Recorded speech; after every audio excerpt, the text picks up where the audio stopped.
Hey, pseudonym, welcome.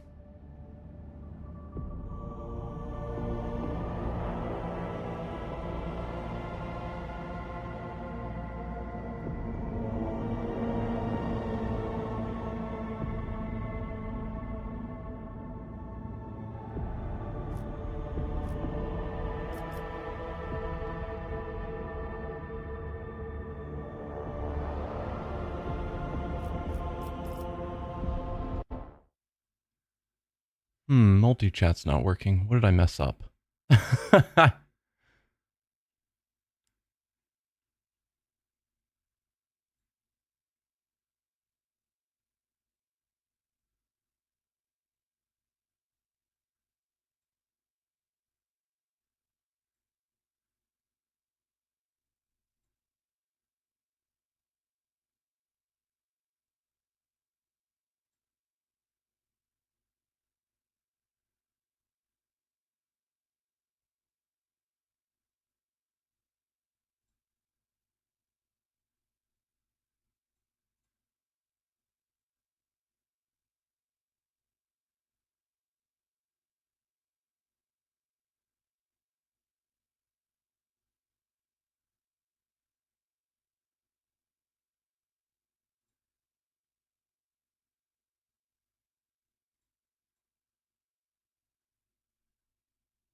Alright. Hopefully I fixed it.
Hello everyone, I'm the Nerdy Fool, and welcome back to Warhammer 40k Rogue Trader.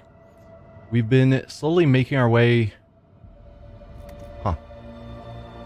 Apparently I had tabbed out and the map stopped working. We'd been making our way up through the map, up through the Koronus Expanse, kind of on our way to Dargonus.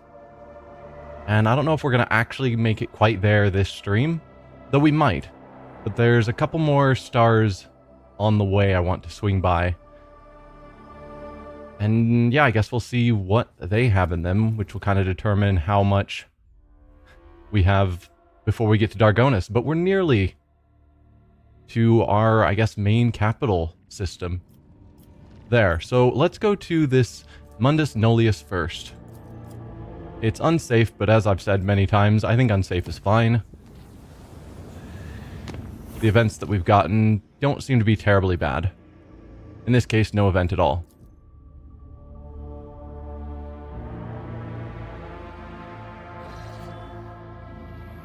Starship remains a hulk, and then 4 planetoids. I think we'll start with the planets as usual. Feels safer than going into the unknown locations. And I think we were getting pretty low on extractiums. Yeah, we've only got 2, so I need to keep that in mind.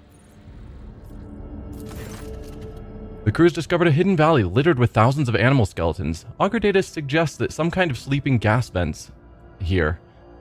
It's likely that the animals either don't realize that they are headed for a deadly trap, or even come here to die on purpose. Let's have Cabela do a Medicae test to study the gas.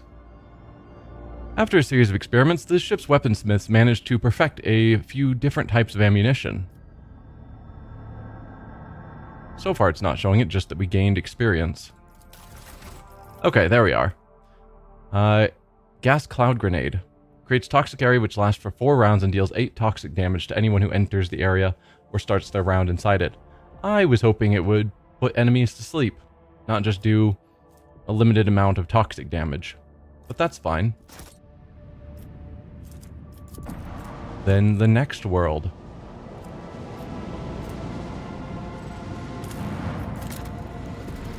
Is this some kind of gas giant? Yeah. Just based on the visual appearance, it seemed that way. Nothing of interest.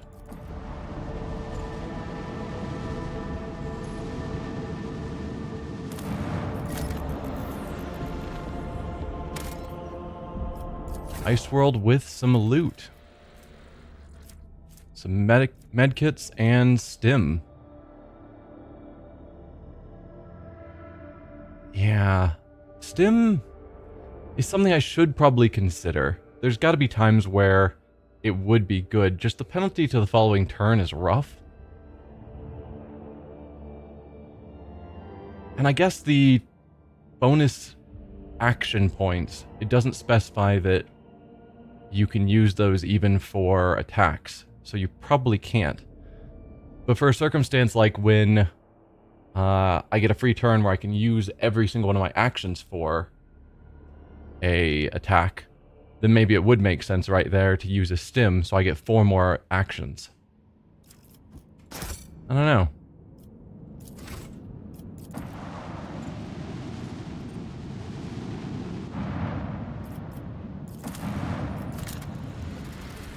Small planetoid. 2 plasteel. Again, not going to waste an extractium on 2 plasteel. We've got 18 kicking around, it looks like. So that is just not a high priority. Let's go to this. It looks like it's just goods that we can pick up, assuming that's what that symbol means. Or nothing? Did it just vanish? Weird. Okay. There wasn't even a pop-up of I collected anything. The augers have detected wreckage in the void ship's vicinity, but the exact nature of the wreckage remains unclear.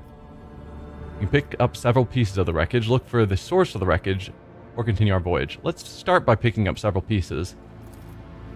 Some of the wreckage is made of plasteel, the rest is of some unknown material. Studying the fragments further is nigh impossible due to severe corrosive damage. The non-metallic fragments also bear burn marks.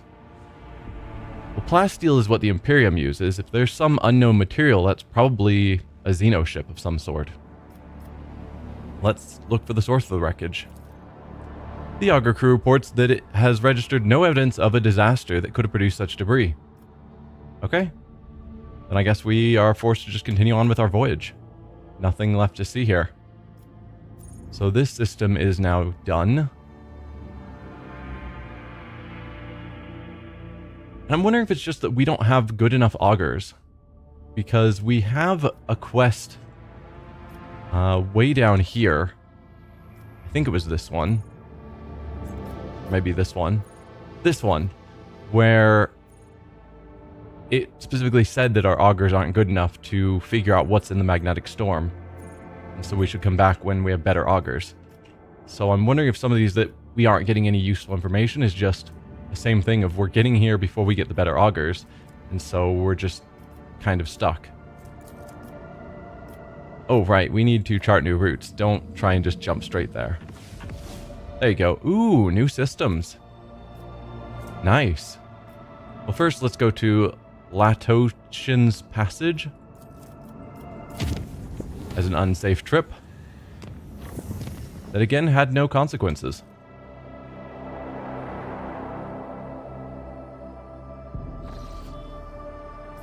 Alright, we're going to have a ship battle over there. Let's go to the planets first. See what we can find. This is a place to land in unidentified ruins on a dead world. And yeah, I think I'll take this same crew. I do think I prefer Irliet over Argenta for combat. Heinrichs and Abelard I think are pretty equivalent. At some point I'll probably switch Heinrichsen and use him for a while, but for now we're using Abelard.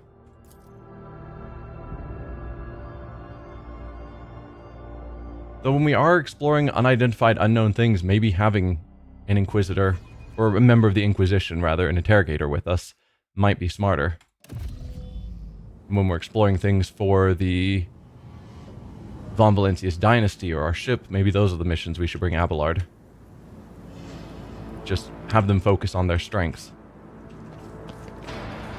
We've got skeletons here. My thanks to thee, O Messiah, for granting me the ability to serve you as a predator whose prey is knowledge. Okay.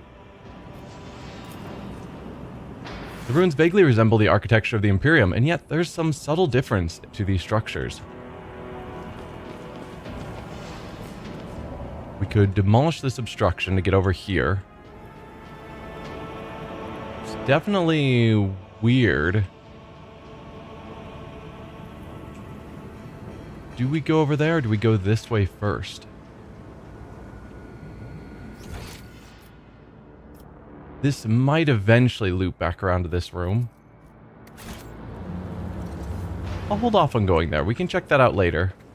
I doubt we'll be forced off of this planet before we can explore all the things. We should deal with this. The remains of unknown structures are haphazardly strewn about the plateau.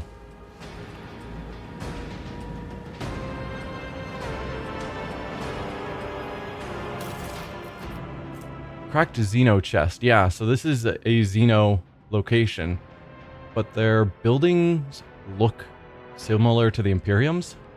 It's kind of odd. Small chest made from a strange material, has no keyhole or any other openings. The murky crystal on the lid is cracked, but continues to glow inscrutably. Yeah, no way to open it or anything, it's just a thing. None shall stand in my way. Okay, we can't go any farther that way. So this is another way to get down to the same location using an athletics rather than demolition. I think this one was demolition, right? Yes. So this one would require a melt-a-charge and a not 100% chance to succeed. This one looks like it's a guaranteed success. And that's as far as we can make it down that path. So yeah. Let's do athletics. Abelard? An expected result. Grant me the wisdom to perceive. You passed an awareness of something. But again, we aren't told what. Which is always a little bit annoying when I can't tell what it was that we spotted. I'm gonna hold off on activating the pedestal. The weird Xeno, probably psionic pedestal.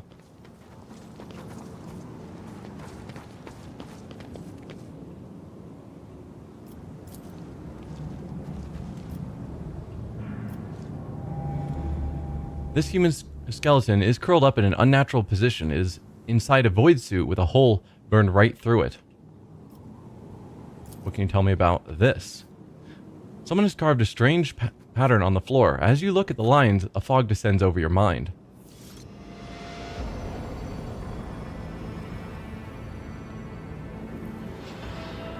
Well, I'm noticing if you count these points, They kind of a little bit match the shape of these.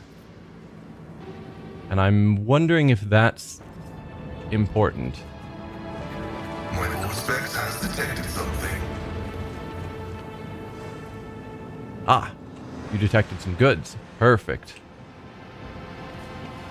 Well, let's go grab those.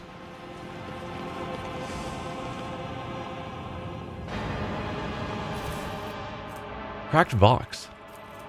A furious male voice is coming from the old box. This is Captain Trevor Durhath calling the bullion. Get your arses back to the surface and get me out of here, you shits. My guts may be fused to my suit, but I'm not dead yet, no matter how much you wish it were otherwise.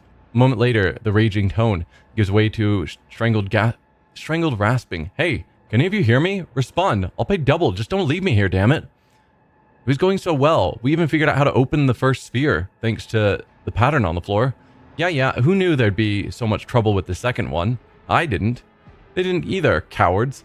The moment that beam was directed back, I was already lying with my guts turned inside out, and they were running off with my goods. Oh, Emperor, you horseson, why'd you leave me like that? I'm scared. Oh, yes. No, I don't want to die. Not alone. Aren't you supposed to watch over all your children? Quiet, you lot. Shut it already. I can't even hear myself.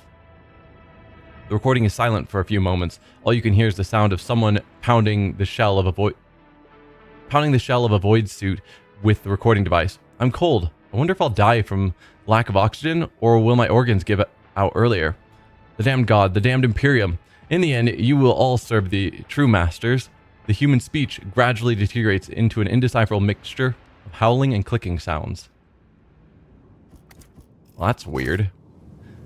But it says we don't want to screw up on this, and yes, the pattern on the ground is important. There is... Victory awaits. Attention to detail. Yeah, I was going to say there is a second pattern, looks like here, that we can't see, but now we can. Uncover this pattern, please. Oh, that is a much fancier pattern. A single look at this strange pattern is enough to send your mind reeling. I'm hoping there's no other patterns like hidden under that sand. But I'm sure if there was, we would see it.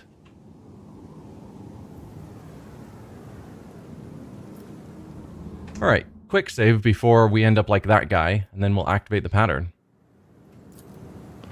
Rise to the occasion. I will not die in dishonor. We got a bunch of fresh injuries. Fantastic. Perhaps we should stop turning these things. The beacon Psytech belongs to the... I guess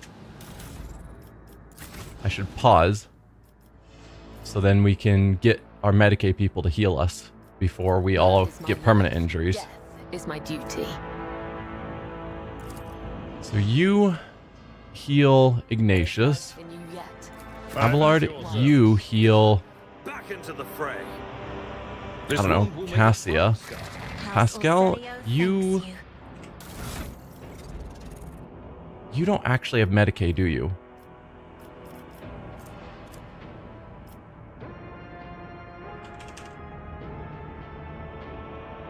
Let's give you a med kit. See if you can use it. You can. So use that on Irliet, I suppose. And then our 3 healers can use it on themselves in the following turn. Alright. Abelard failed to heal Cassia. Fantastic. The web serves.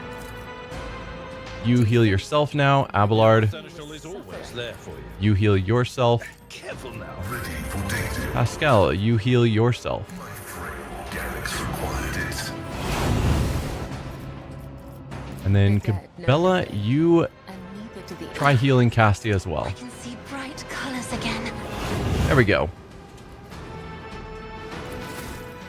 Just don't want to get the lasting injuries that penalize us for however long we're going to be on this planet. And level ups. So first we get to choose a skill. Obviously Lord Warp is our primary, but we've already maxed that out as far as we can for now. Recommending athletics, which we have a 35, or demolition, which we have a 50. Awareness of 55, and having more people who can make perception checks wouldn't be the worst. Carouse isn't great. Medicae, if we were trained in Medicae, then we could also do some healing. Because I think you have to have at least some training to at least try using medikits. So maybe it wouldn't be the worst for us to get that up to 50. Yeah. I'm not against that idea. Then as for talents, we want Psyker Extremis as soon as it's available, but it's currently not.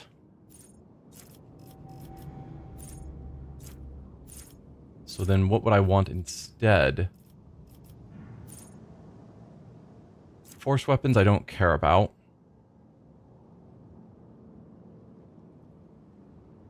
I mean, using a heroic act decreasing veil degradation wouldn't be the worst.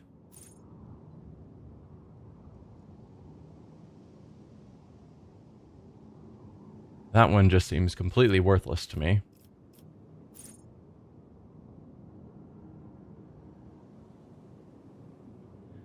This one I've had a couple of times where it would have been useful to be able to use our psychic powers while we're being threatened.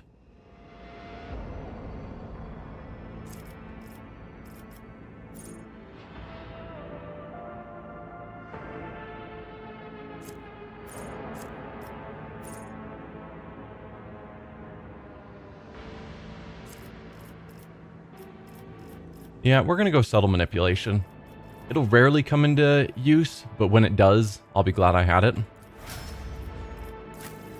Bella, how do we make you a better assassin? I don't have anything marked as good for you.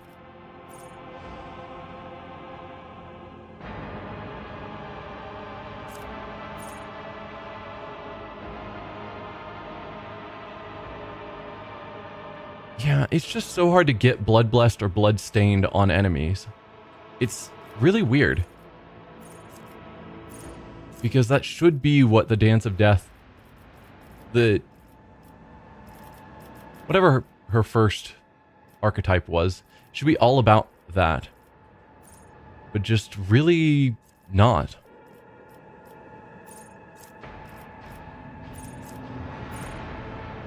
So I could give her, you know, one of these abilities that just doesn't help much. Or maybe I just boost stats. Because that at least does something. More dodge. Faster movement. Or do I just boost her strength? Just so she hits harder. Because I think strength is involved in the damage she does. And that'll get her up to 40, which, nice round numbers are good. Yeah, I think I'll just boost her strength.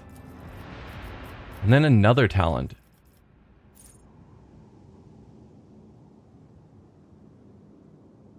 More damage every time she dodges.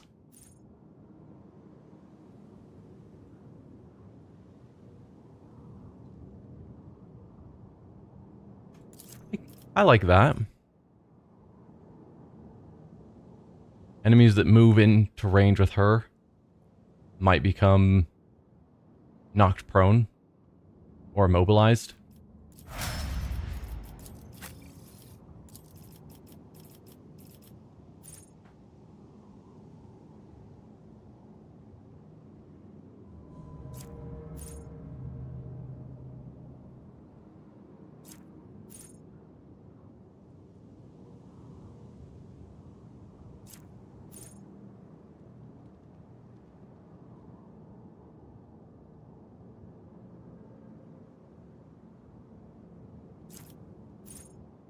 Yeah.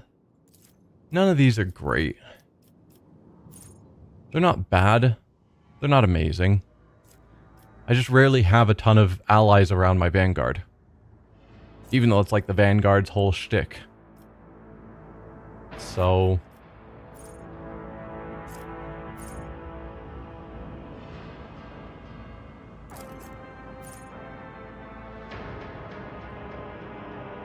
Like, the only way we can get our Abelard to be the priority target is when he hits someone with a melee weapon.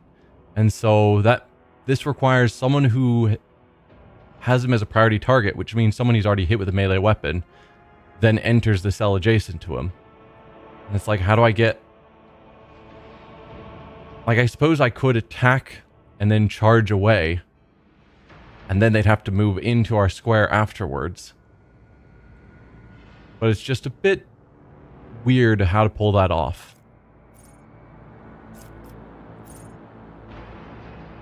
I'm going to go with this one. It's not an ability I have to use, it looks like. Just if people are around them and happen to get hit, they get temporary wounds. So it's just on occasion it'll trigger and just make us a little bit hardier, which sounds good. Yeah, we're getting to the point where all the good abilities have been taken, so now we're just grabbing whatever's left. I've actually already grabbed all the ones I'd marked for you.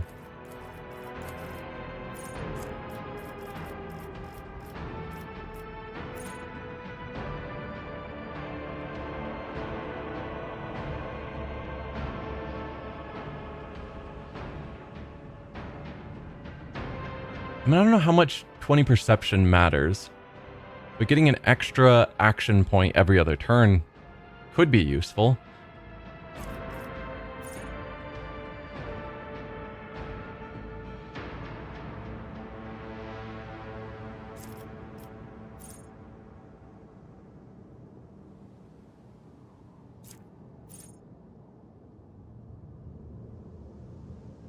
Ooh. Boosting critical hit chance against enemies that fail resistance tests. That actually sounds really useful.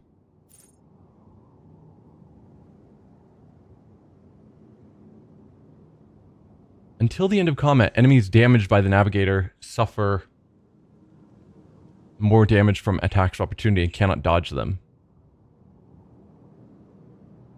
How often do we trigger attacks of opportunity, or do enemies trigger attacks of opportunity from us? Seems not that often. Definitely going to mark that one.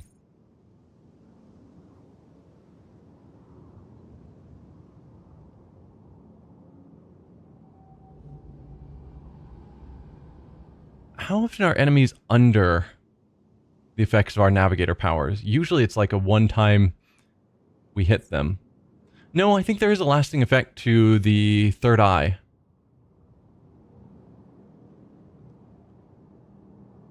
So that's true.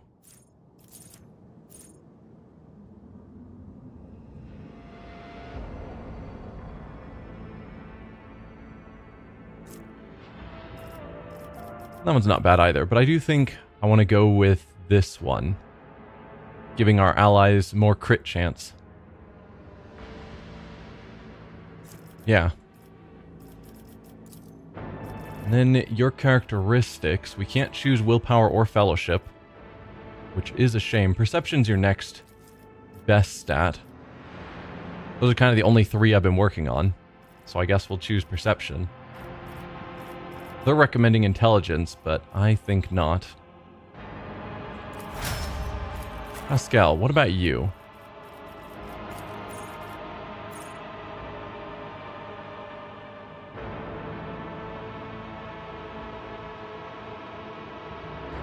Sure. That one sounds like a pretty cool option. And that's the only thing he gets this turn, unfortunately. Or this level. And our bounty hunter also only gets one thing, and I have marked, like, everything is cool for her.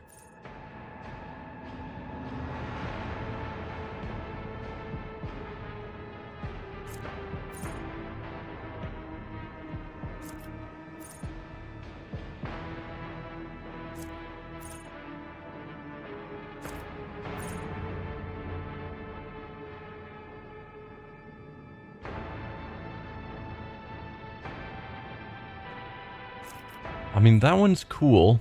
The free reload is kind of what I'm thinking of, and then a free attack.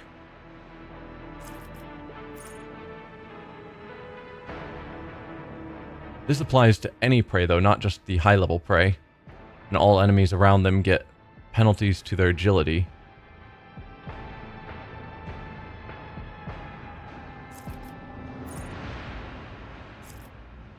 I'll go with Gruesome Kill first, but Expert Finesse seems pretty good as well. Alright, that's our level ups. Alright, we've got a Warp Apparition over here. And then the option to redirect the beam. Whatever that means. Death walks with me.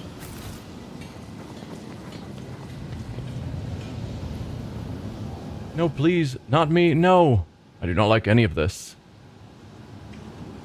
Yeah, that's fair.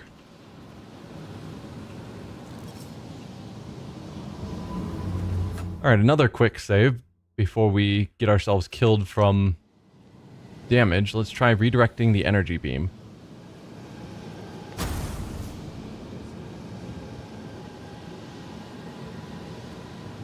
Okay. I assume we have to draw this shape. So, work our way there, and then hopefully we can redirect it back that way. So let's redirect you.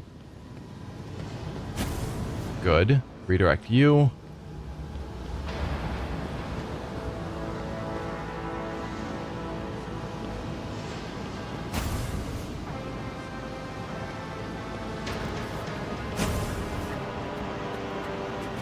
Seems the pattern no longer works. Oh, right, because that's the first pattern that they did. Alright, Cabela, let's get you off of the symbol so I can see what I'm doing. Doubt is for the weak. So instead, we need to match this pattern. So we need this to redirect to here. Except... So this is going here, which is to that one. But then it goes to this, like, central point. I'm assuming they mean that that's going all the way up here. Even though it looks... It's not actually a straight line through there. But if we pretend it's supposed to be...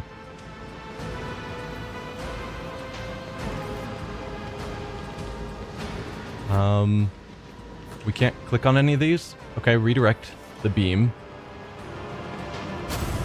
to there. So then we want this one to go up here.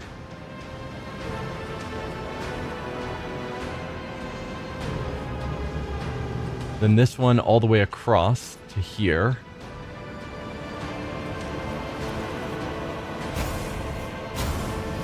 There.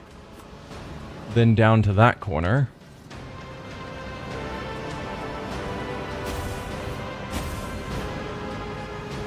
Then from here back up to the top. And that should then go over to there.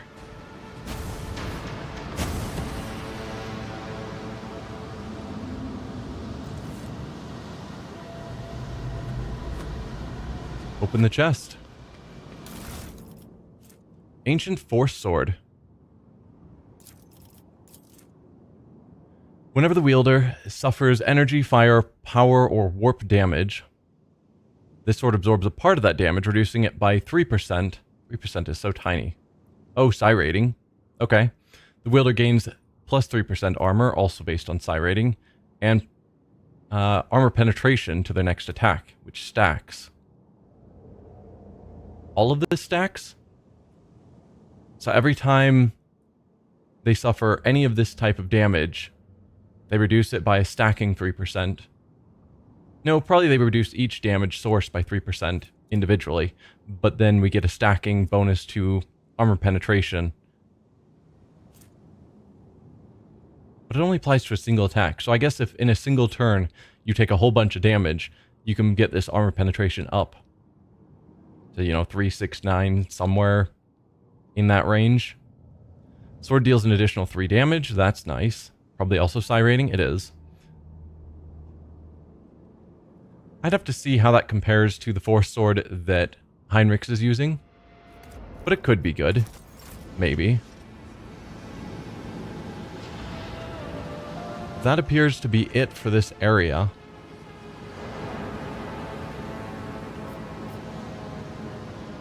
I don't see the need to use a demolition charge. Lay claim to the stars. So let's just get out of here. Nothing's impossible for this old officer. It's odd there was nothing more to be done with that chest we found.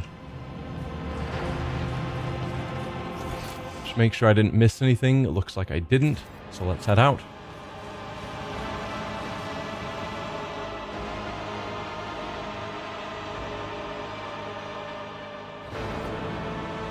Can I go to party inventory? I can. If we go to Heinrich's, let's compare this if we can. I guess we can just compare this way. 10 to 15 versus 14 to 20. So this does do more base damage. Plus it will do an additional 3 damage that I don't think has been factored in there. Same armor penetration, same abilities.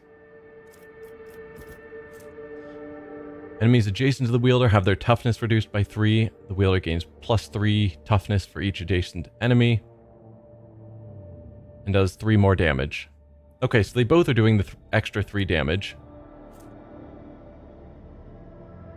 So we've got the option of reducing toughness or reducing and boosting Heinrich's own toughness, or reducing incoming damage from various types by a tiny % and boosting armor penetration by a tiny %. I think they're pretty equivalent, so I will let him use this one, mainly because it just has a higher base damage of 4 to 5 higher, since the abilities don't seem overly interesting to me.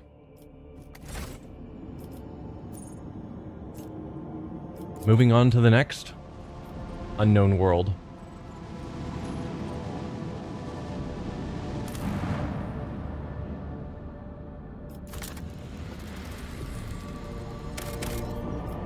We have 2 adamantine.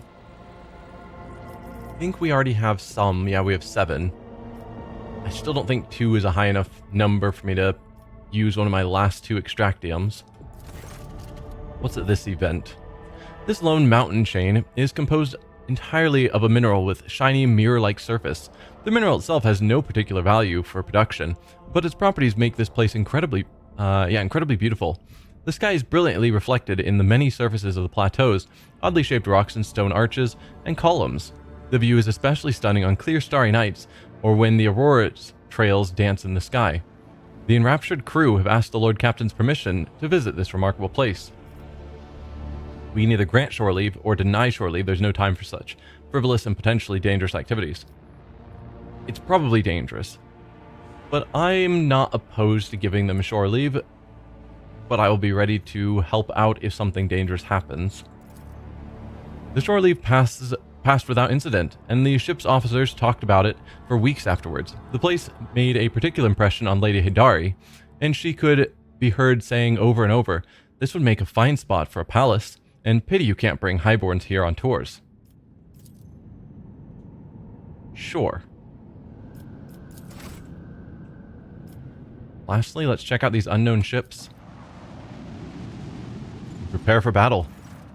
As soon as you draw close to the unknown ship, it points its loaded cannons directly at you. Several other ships emerge from the shadows of drifting asteroids, tightly encircling you. Captain Xantha Laboche offers a mocking greeting and a proposition. You can buy your way out of this, but the price must be to her soul's satisfaction. The outrageous suggestion sends your crew into a fury. You're in a no-win situation, or no-win scenario. You can enter an uneven fight and lose everything, or shamefully pay to save your skin, sacrificing only your pride. Pay off the pirates doesn't tell us how much we'd pay, which I think is odd. Persuasion, a lie that you have nothing to pay with, which Cassia has a pretty decent chance to pull off. We're in a rogue trader's ship. How on earth would we lie and say we have no money?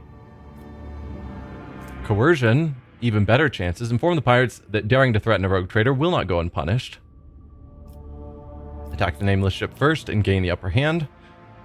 Or willpower, 100% chance to succeed. Order the navigator to flee through the warp. We're going to go with the coercion. Inform them that threatening a rogue trader will not go unpunished. Captain LeBoche makes her displeasure quite apparent, but acknowledges that it would not be in her best interests to cross the rogue trader. The nameless ship retreats swiftly into the warp, leaving you alone. Maybe we should have fought them just so we could have eluded them and prevented additional piracy in our domain. But oh well. I guess that's how that ends. Back to the map.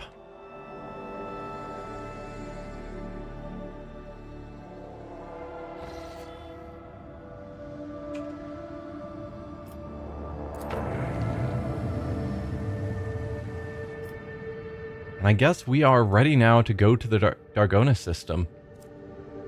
Like, technically I could go up here and explore these unknown locations, but there's a good chance that those would also spread out. Oh, this is where Votvir sent a message from. And apparently there's some Eldari survivors there. We do want to make our way up there at some point. Is that going to be like the main quest? I don't know how you determine what's a main quest or not.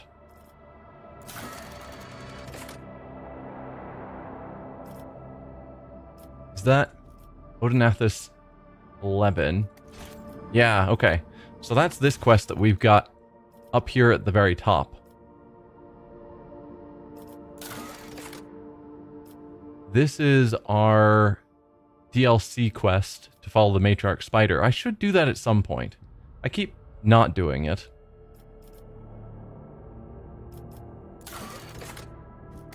Let's go to Dargonus, which means we'll have to stop through Mundus Nullius first, then move on here. But probably in the next little while, we're going to head up there just to carry on with that quest.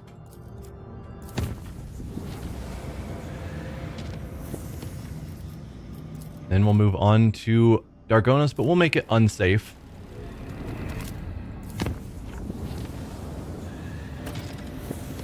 Again, we're not getting any sort of events as we travel. Colony event. An important event has occurred in one of your protectorate colonies, which calls for the rogue trader's personal attention. You can visit the colony and complete the event at any time. You can find out more information about it. Okay. I bring woeful news, Lord Captain. Prelate Hectarius of the Order of the Hammer has passed away.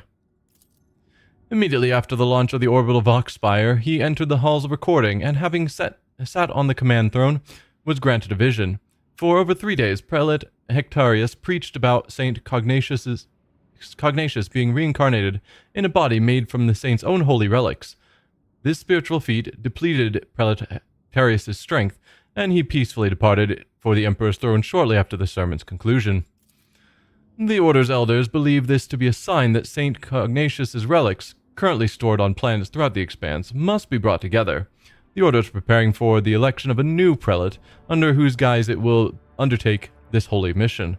The majority of the votes are divided between Prioress Lagunalia, well known for her fervor, and merciful Cellarer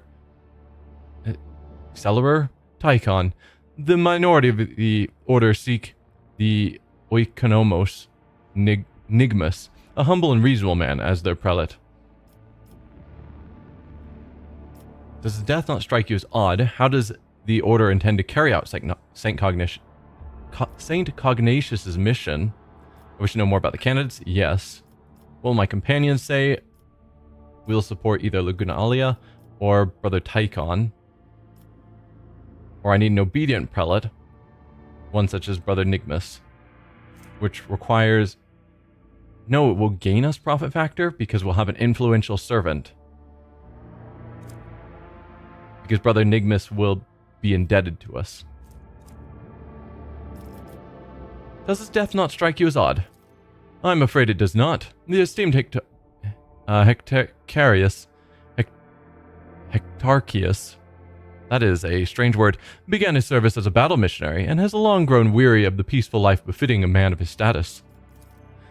He yearned for a worthy spiritual feat, and when presented with the chance to serve as the voice of a saint, he gave what little strength remained. When he died, he was exhausted, but content. How does the Order intend to carry out his mission? The Conclave aims to procure all the relics that once belonged to Saint Cognatius. All that can possibly be procured.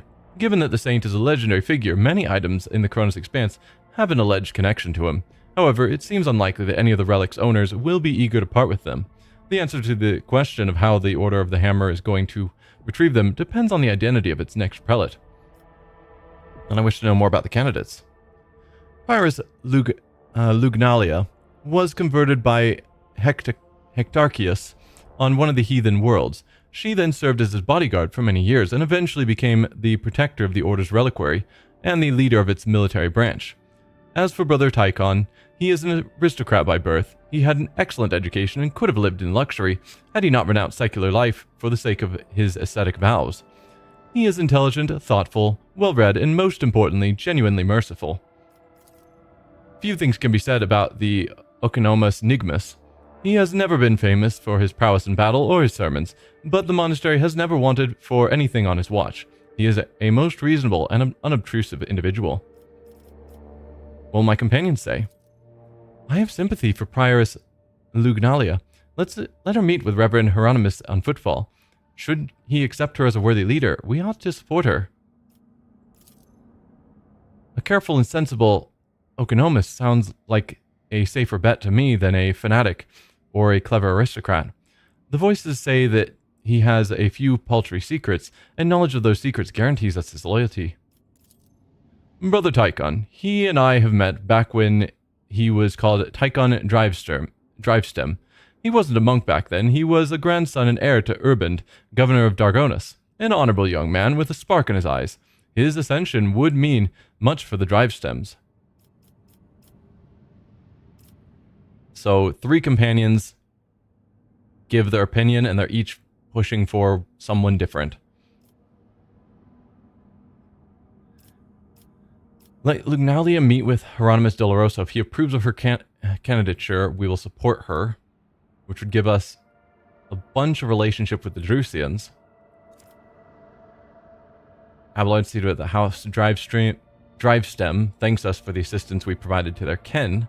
No direct benefit now, but we're about to go to Dargonus, and so maybe we're going to interact with them, and that could have an impact. Adira, uncover some of Nigmus' secrets. I need an obedient prelate. That would give us security and profit factor. I think the more zealous individual,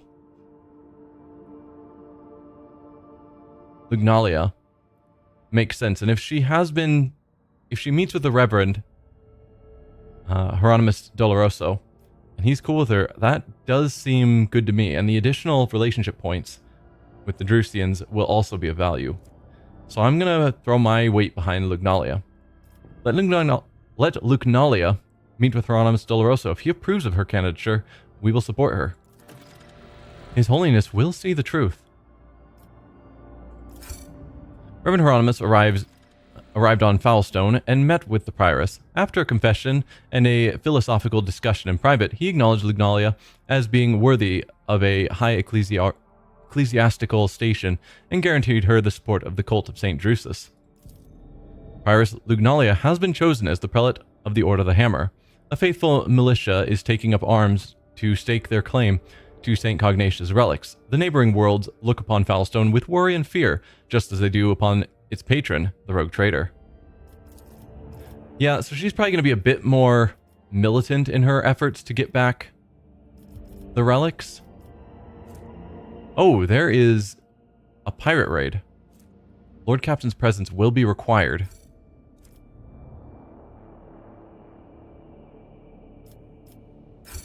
Lord Captain's presence on a colonized world is required. Travel to the colony system and explore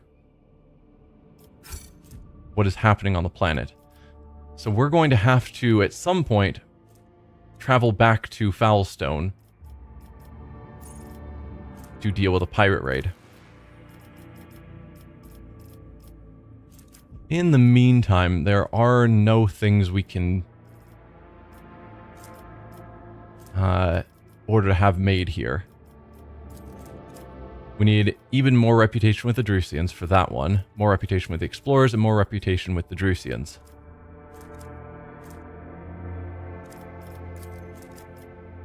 $15,000 is at least somewhat close-ish and doable.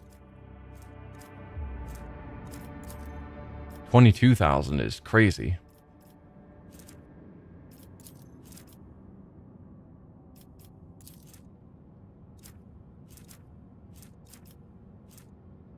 So this one we won't be able to get because it requires bonfires of righteousness, which we didn't grab.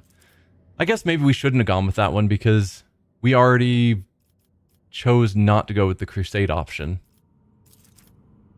which is the more fanatical. We went with good tidings instead,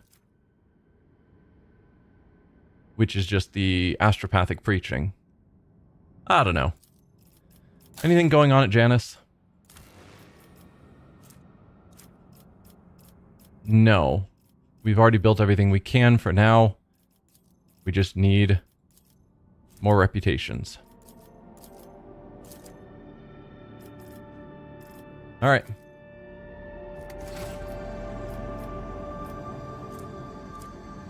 So where was Foulstone? It was back here. That'd be quite a few jumps to get back to here. We could do it.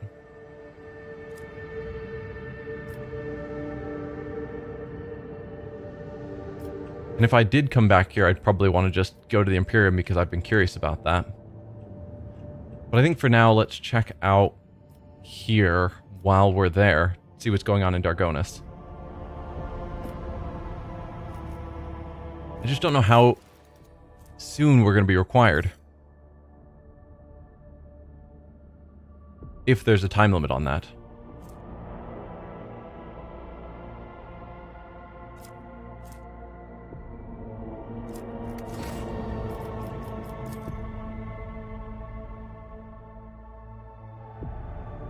Yeah, I guess I don't know if there's going to be a problem of us taking too long and therefore we fail that mission or something. Lord Captain, Master Helmsman on the line. I can report that the quest for the capital world of the Von Valancius dynasty is finally at an end. Dargonus is straight ahead. We received countless greetings. Your subject would like to know when their master will be arriving.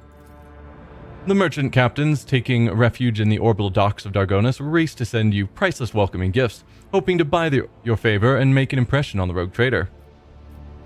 Dargonus, the rogue trader, is coming home. My subject should exercise patience. I will go to Dargonus later. No, tell them the rogue trader is coming home. It might send us directly to Dargonus rather than exploring the system first, but that's fine. It will be done, Lord Captain. After the connection to the Master Helmsman is cut, the device crackles with Heinrich's voice. Lord Captain, I will be pleased to accompany you during your visit to Dargonus, so I can personally introduce Achilles Scalander, a servant of the Golden Throne who previously attended Lady Theodora on Dargonus. I am counting on your benevolence. The Voxcast ends with a click.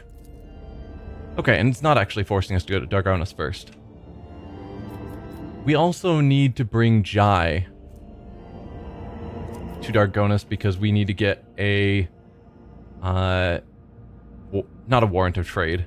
that's the rogue trader thing, but we need there was a document she needs to prove that she is legally a merchant or something.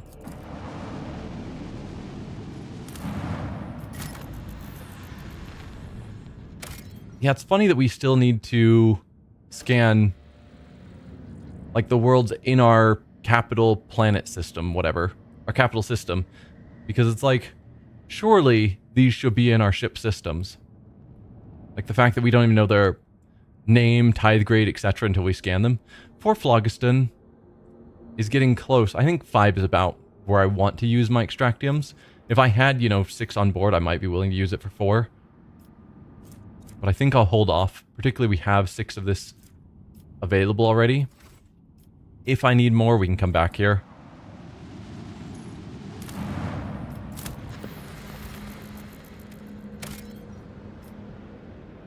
No resources here. How did this world look before it was enveloped in this fiery shroud? Was it your ancestors, Alantak, who disgorged its core in some ill-considered act? I don't know, maybe.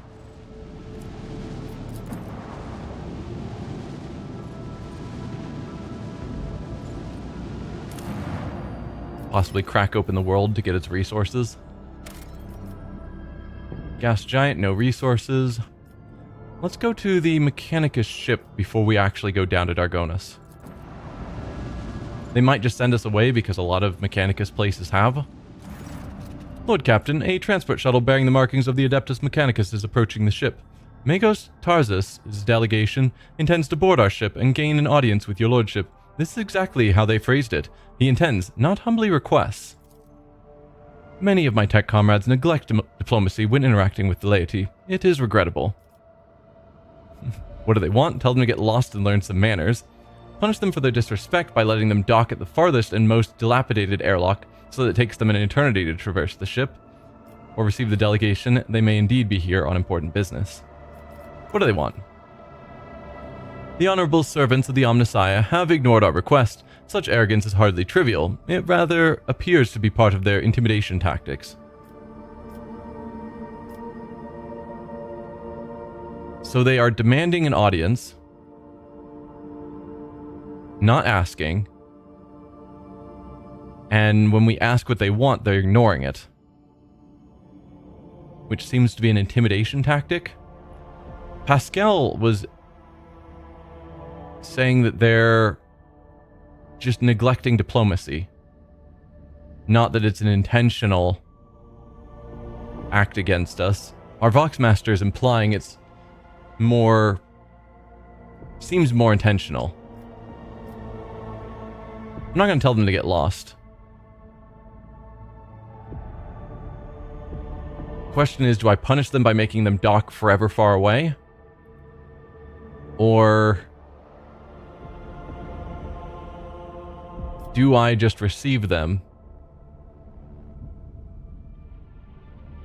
Because I don't really want to annoy the tech priests, because they are a useful faction to be friendly with. I'm going to receive the delegation. We don't need to immediately start a fight for effectively no reason. It will be done, Lord Captain. Requesting permission to be present at the audience granted to my tech comrades. Absolutely. Having you available to help translate their speech would be useful. So we're going to have Pascal. Let's get rid of Irliet and bring in Argenta.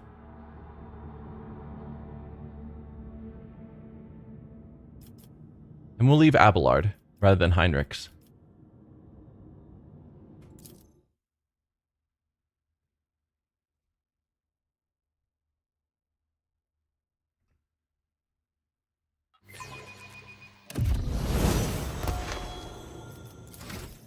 Alright, leveling you up now. Whenever you're attacked in melee range, you can dodge and move back a cell. Maybe.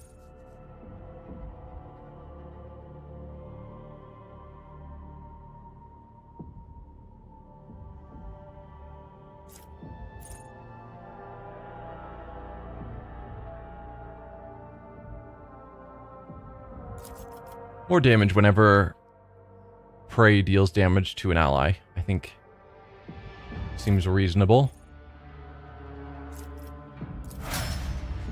There we go. Opticon 22. Okay, so he's the one we regularly were working with on Footfall. So he's all the way out here now. Can we explore the rest of the room before we start that conversation? I don't know Tarzus. I won't tolerate weakness. Random Tech Priest. Lay people interfering with the operation of the sacred mechanism disturbs the machine spirits. In the name of the Omnissiah, refrain from any further profane acts. So this looks pretty similar, or maybe it is the same Hall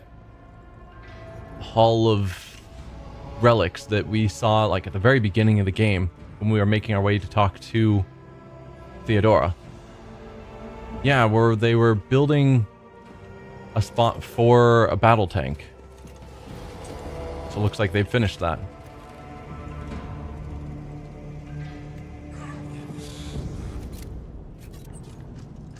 So Tarzus has brought a bunch of sharpshooters, adepts, etc. I don't know who you are, but the fact that you've brought a bunch of militant people on board makes me worried that this is going to end up as a fight.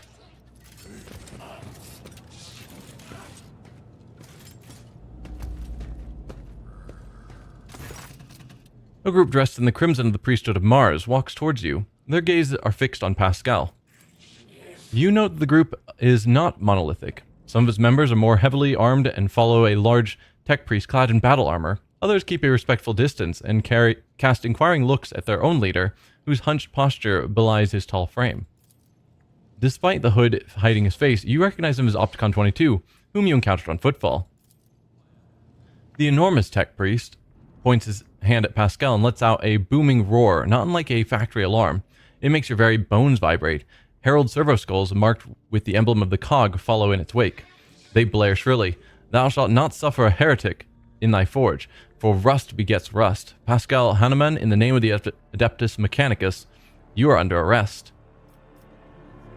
Interesting. So they came here very aggressively with the sole purpose of trying to arrest Pascal. Which the tech priests do have authority to basically go where they want to police their own. So it's kind of a mixture of we are the rogue trader, so we have full authority to do whatever we want, but they also, to some extent, have full authority to go where they need to arrest a heretic.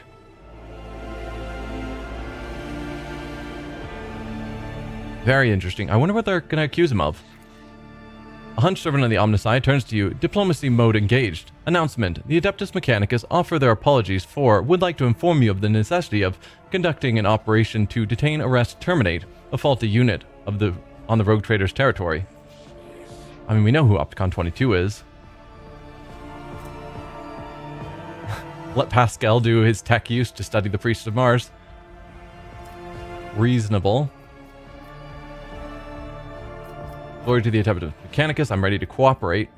Who dares to arrive on my ship uninvited, asking for trouble, are you cogs? How much charge are you trying to arrest a member of my retinue?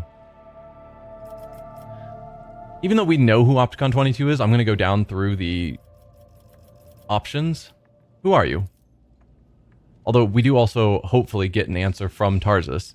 In a burst of chattering, the servo skulls hasten to translate their master's mighty binary howl, an instrument of the Omnisci authorized to punish and exact vengeance, known by the designation Tarsus Hahnemann. You're also a Hahnemann. That's the third Hahnemann we've run into. There was Abel Hahnemann that we met, Pascal Hahnemann, and now Tarsus Hahnemann. Identification codes recognized and confirmed. These units are who they declare themselves to be. Alright, Pascal, study these two priests for me. You identify the rare armor the enormous tech priest is wearing as Secutor's plated mechanized suit. It carries the imprints of many battles and has markings that announce its status as a relic. Some of the armor's damage looks fairly severe, to the point of endangering its operation. The slivers of flesh revealed under the steel are marked with terrible chemical burns. Every now and then, convulsions shake the tech priest's body, and a painful-sounding hiss comes from his vox. The tall tech priest who spoke to you looks more peaceful and makes a point of not drawing his weapons. There is an air of concern about the way he frequently glances. Getting a spam call. Let's just turn that off. Makes a point of not drawing his weapon. There's an air of concern about the way he frequently glances over at his fellow, scrutinizing his condition.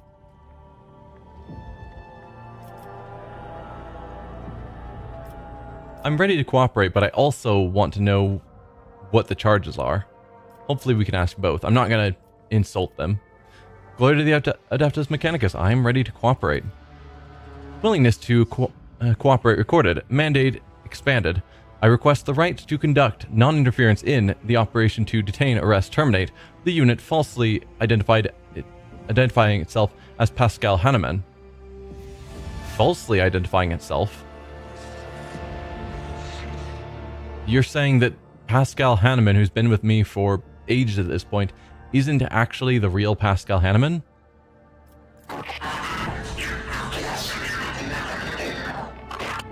This heretic is accused of stealing personal identification codes, spreading tech heresy on the world of Kiava Gamma, and making an attempt on the life of the servant of the Omnissiah. The deafening roar from the tech priest Vox makes you grimace in pain. You touch your ears and notice blood on your fingers. The faulty unit will be removed. In the name of the Omnissiah, I condemn you. Lightning flashes across the warrior's arm. Agony resounds in the blare of his Vox alarm. In contrast, Pascal speaks quietly and coldly. You are malfunctioning, tech comrade. I deem your logical conclusions questionable. The statement is false. Tech brother Tarzus Hanneman is willingly undergoing holy torment deterioration, which, however, does not critically affect his cognitive capacity for data analysis. Unit calling itself Pascal Hanneman, we have information that implicates you. Having learned that you are a member of the retinue, a maintenance specialist in the service of Rogue Trader von Valencius, we have come here with the goal of meeting you, intercepting you, engaging you in combat. Grimace, does the big fellow have to roar? Point to the furious servant of the Omnissiah. Do you have proof that this tech priest is who he claims to be?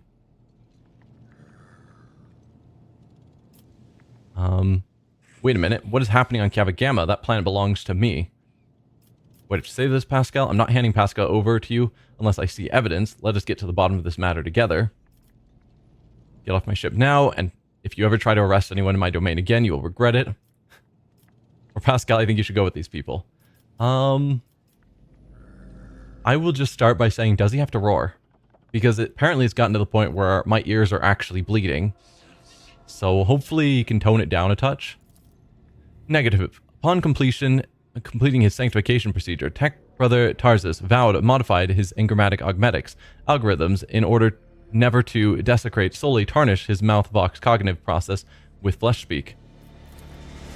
Servo Skull screech. Mine is a pure and binaric tongue that preserves only what is true and shuns scrap data. Are you saying this bloodthirsty Hulk is a saint? I mean, I wouldn't have phrased it that way.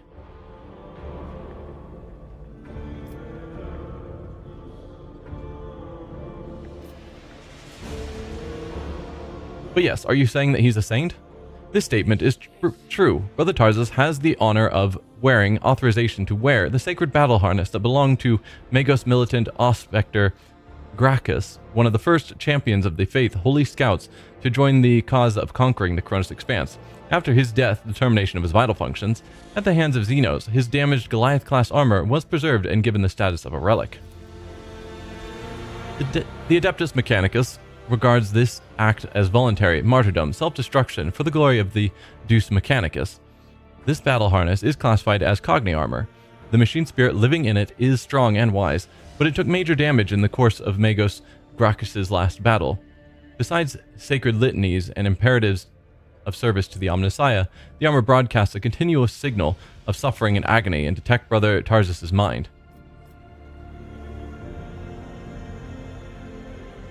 Do you have proof that this tech priest is who he claims to be? Confirmed. According to the archive entry 1E99237, Magos exploiter Tarzus Hanneman served on, maintained the ship identifier classified in the capacity of a reliquary caretaker. He sustained extensive damage to both the organic and sacred part of his body in a series of sacrilegious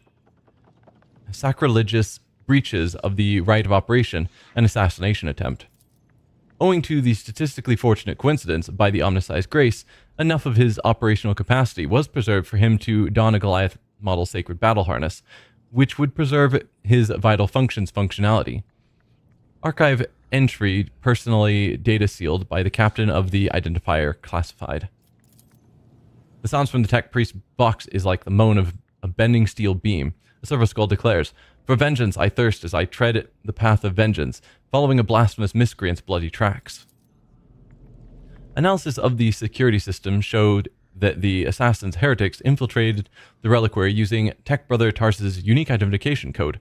Someone had duplicated Brother Tarzus' identity, which is a grade 3 transgression, and the unit making the alleged criminal claim of being Pascal Hanneman is known to have previously entered the stolen code. Well, what's happening at Kiava Gamma? That planet belongs to me. According to Vox interception data, the planet's fabricator sensor made incorrect blasphemous modifications to Manufactorum working procedures, which qualifies as a lapse into sacrilege. The Adeptus Mechanicus are hereby officially notifying House von Valentius of having commenced an investigation into operation to remove fabricator sensor Cubus Delphim. Estimated time to procedure completion, 3.7 solar years. Our data suggests that the unit which used Magos Explorator Hanuman's identification code performed an unauthorized upgrade of it on the planetary Vox array and introduced data deemed to be scrap code into its operation. This fact points to the unit's criminal complicity with the heretics Cubus Delphim. There's a lot going on here, and the fact that they keep using just last names when two of them have the same last name is not ideal. What do you have to say to this, Pascal? Pascal replies firmly, his vox crackling with a hint of indignation. I deny these charges. I never plotted against my tech comrade. My cognitive purity vows were never distorted. My unique identification code was never stolen. I am the true Magos Explorator Hanuman, and I am not guilty. The tech priest's deep guttural roars blends with the service girl's high-pitched whine. False witness. I am not handing Pascal over to you unless I see evidence. Let us get to the bottom of this matter together. Request approved. Ready to work in cooperative mode. Tarzus gives you a haughty look and lets out a howl of wrath. Archiving. Tech Brother Tarzus opposes lay participation in the investigation search for the truth. The unit Opticon 22 advises in favor of the House von Valentius's representative's participation request. Address Opticon 22. I think you and I should continue this discussion in private. The big chaff is creating friction. Yes, he seems very singularly minded and not willing to budge at all to see if there's anything else going on. He's just confident Pascal is a heretic and wants to just kill him without any sort of investigation, at least here. I guess he thinks he's done sufficient investigation before arriving. Lord Imperium, guaranteed success. I insist on joining a joint investigation. Arresting a rogue trader's retinue member without any justification stands in breach of the laws and the privileges under the warrant of trade. Persuasion, also 100%, is Pascal has accompanied me on my travels for a while now, and I can swear to it that he is no criminal. Get off my ship, or Pascal, you should join these people. I'm not going to persuade to swear he's no criminal. I think he's not a criminal, but I think it's better for us to do the investigation or join the investigation. Because apparently by law, we have the right to it. But I don't think trying to cut out the big scary guy and just work through things with Opticon is necessarily the right option either. So yeah, I insist on a joint investigation. Arresting the rogue trader's retinue member without any justification stands in breach of law and my privilege under the warrant of trade. Request for cooperation reviewed and accepted. I request Tech Brother Tarsus consent to the co-participation of representatives of the von Valentius dynasty in the investigation proceedings. A sacrilegious conspiracy. I refuse to help from laypersons. I am a cog of the Deus Mechanicus that grinds down corruption, and I will carry out the sentence immediately. No investigation, just going straight to murder, which goes against our legal situation. So he is actively breaking the law in an effort to take down who he sees as a heretic. We're gonna have to kill him, even though we were just told he was a saint. But he's clearly off his rocker.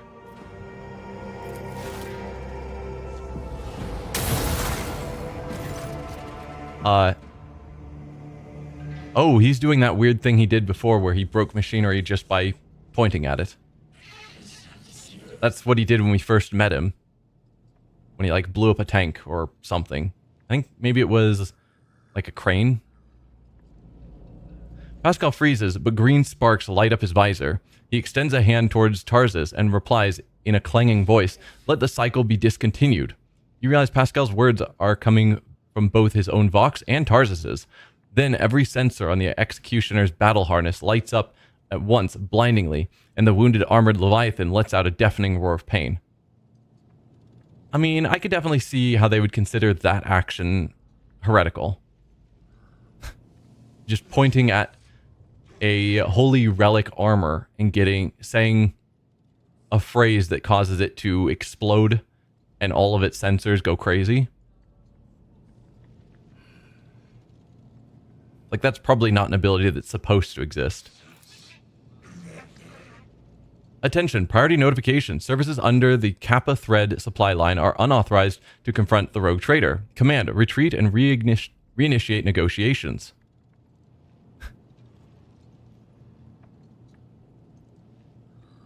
Okay, so Opticon is still on our side, it sounds like.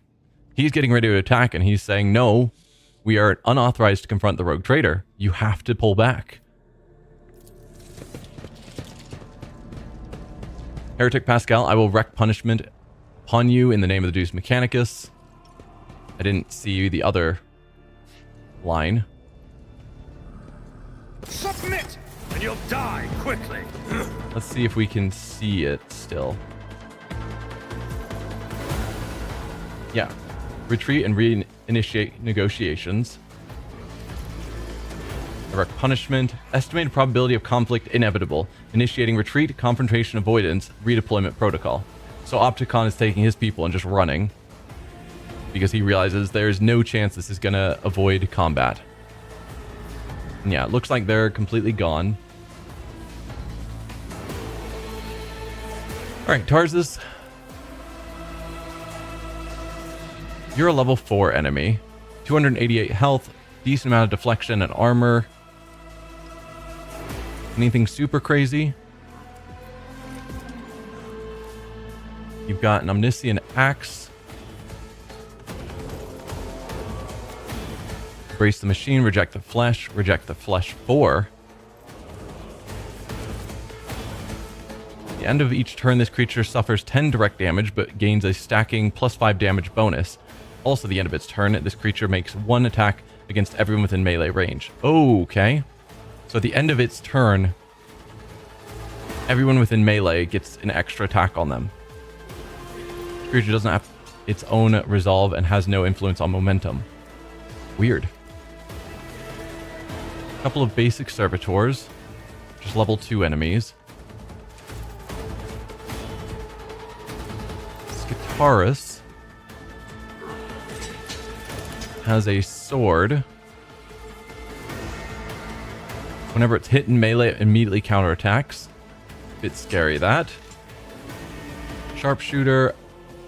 Adept. You're only a level 2 enemy. You've got a basic stub carbide. Operative abilities. And what are you? A Vicar. Vicar, something. Also stub carbide. Also some basic operative abilities, analyze enemies and whatnot.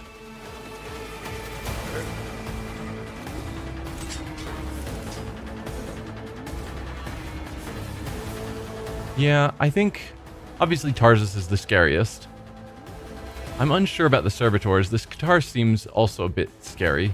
The other 3 don't seem that bad.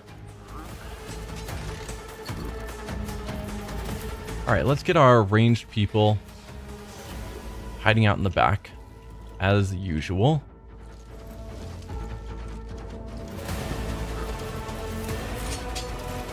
Full cover there seems to make sense to me. Argenta.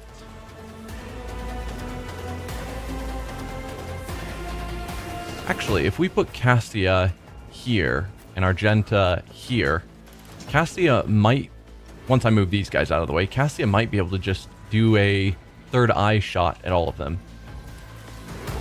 Although I could actually switch them and do the same thing from here. If we move all of my melee allies.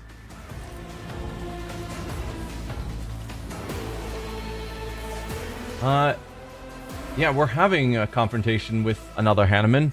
This is the 3rd Hanneman we've met. Pascal Hanneman, there was an Abel Hanneman we met early on. And now we've got this Tarsus Hanneman. So yeah, let's pull our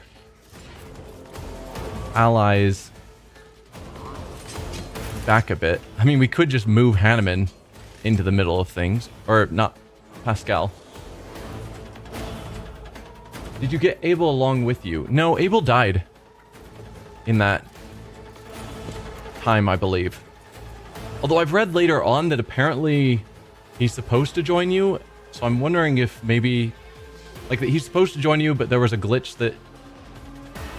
A bug in the game that occasionally he wouldn't. And so I'm wondering if I hit that bug.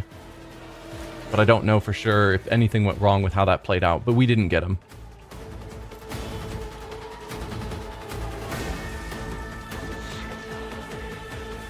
Yeah, I think we'll just let things play out like this.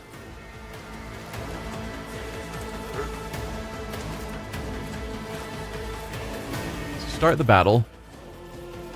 So if I used her third eye, yeah, I can hit basically all of them. Not that one.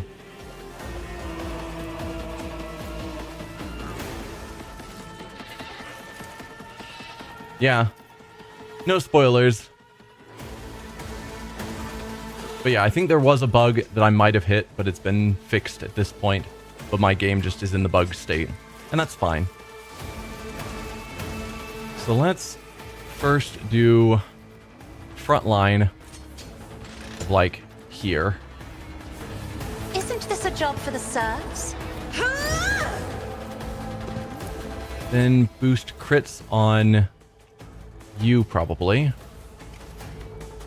I'm not accustomed to being ordered around. And then a dodge bonus. Here seems reasonable.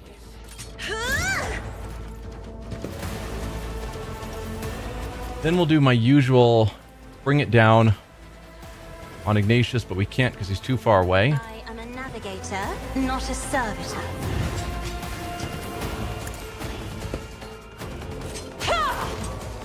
Alright. Do ignite on ourselves, as always. And then orchestrate flames. Suits my purposes. Just to give us one more psi rating. We still have another action. Because it triggered allowing us a free action. So we'll do run and gun. Problem for me. Which will allow me to do another ignite. Probably on you, Tarsus. 48 to 78 damage is no joke. We nearly kill a whole servitor. Suits my purposes. There you go. And inflame. Taking 45 fire damage every round. That sounds good to me. We still have another action point, but we can't use it for anything, sadly. We could move, but I am fairly happy with where I'm standing. Back to you. Let's third eye all of them. Assuming I can get a spot. Yeah, that'll work.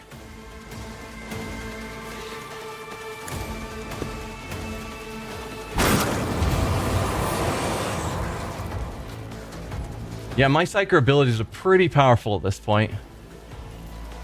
Like, I started him with the soldier class and then moved on to... I don't even know what class he's using, but I never use any of the abilities. He's just basically a pure psyker. Yeah, when Ignatius gets a turn, particularly if Cassia can use her ability, like the finest hour, to give him an extra turn with full AP and MP, and he can just use a whole turn of igniting everyone, he just wins the fight. Ignite's so powerful on him. That's the end of her turn. Argenta. Not really thrilled that you have so many allies in your way.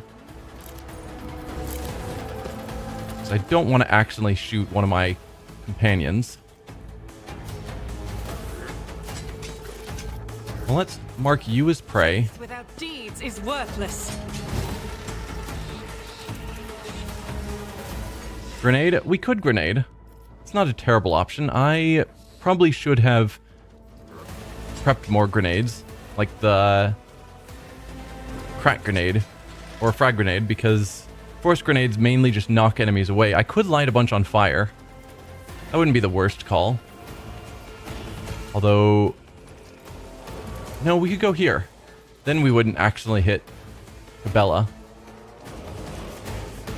Because anywhere I throw it here, I can hit those back 3 or the front 3. But I can't quite get it into a position where I can get more of them.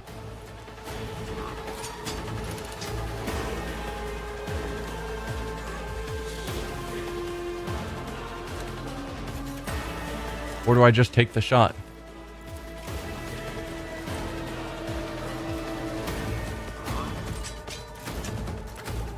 Because we could boost the shot with Claim the Bounty or Cull the Bold. Probably Cull the Bold. And then take a pretty reasonable shot there. Basically, do I want to focus down on this one or do a little bit of damage by lighting some enemies on fire? Knowing that Ignatius is going to take that fire damage and increase it dramatically on his turn.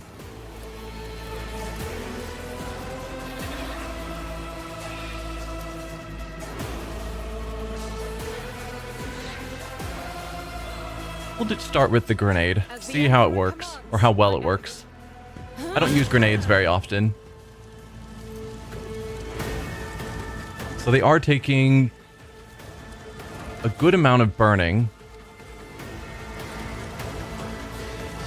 Though it'll be hard for my melee characters to get in there. Then I can still do run and gun to get an additional shot.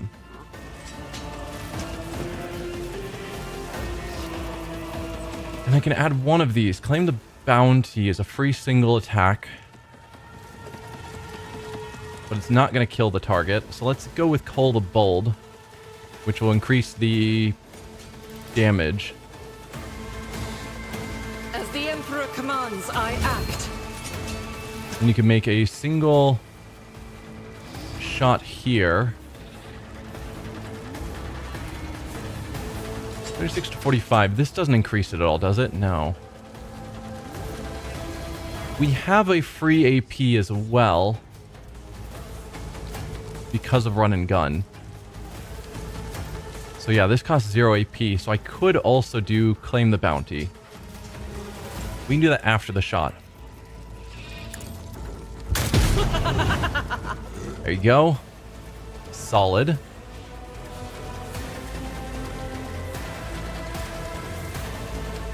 I'm going to mark this one as bounty as well, Without deeds is worthless. since that's a free action.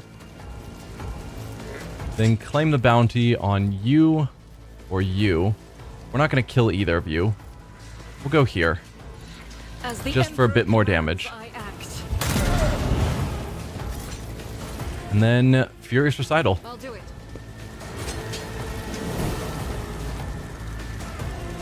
That seems like a reasonable turn. Bella, what do I do with you? Could move you right here and have you go to town.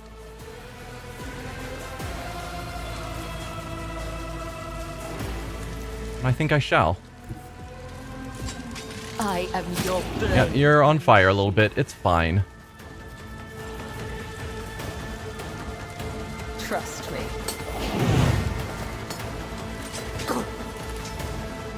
Okay.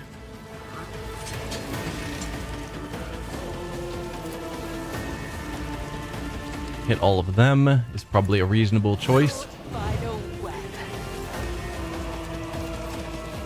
Sadly, none of them died.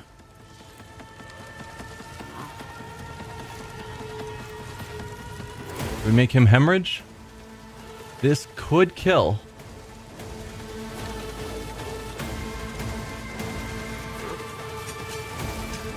What if we give him a weak spot I shall not fail. and then hemorrhage? Ah, didn't quite kill.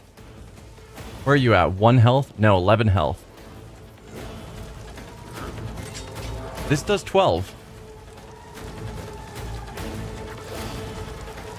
I mean, he's gonna die to burning. I don't really need to do this, but I'm gonna do it anyway.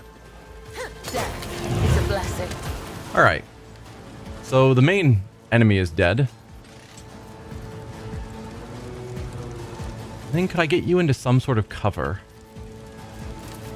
If I used this.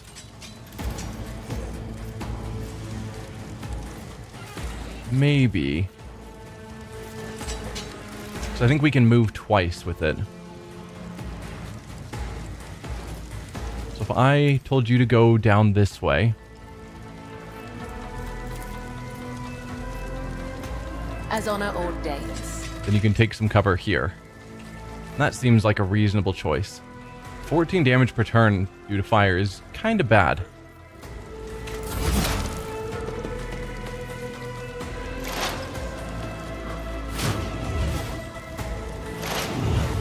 Okay, you're doing lots of analysis on Pascal. Alright, Ignatius. Everyone's burning. You can probably make use of that. If we do a firestorm...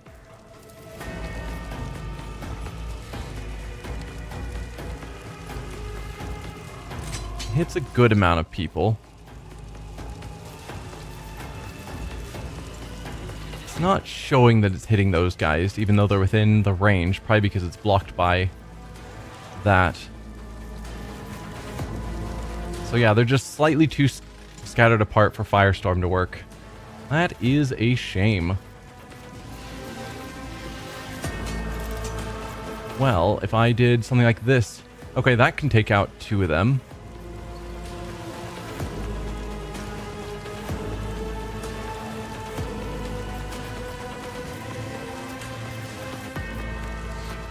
Could also do lightning arc. Nah, that's nowhere near powerful enough. We'll go with you. 138 damage, 167 damage. Those are some giant numbers. Already done. Power before my might. Nothing I can't do. Alright, we'll use Revel and Slaughter, which will allow me to run and gun.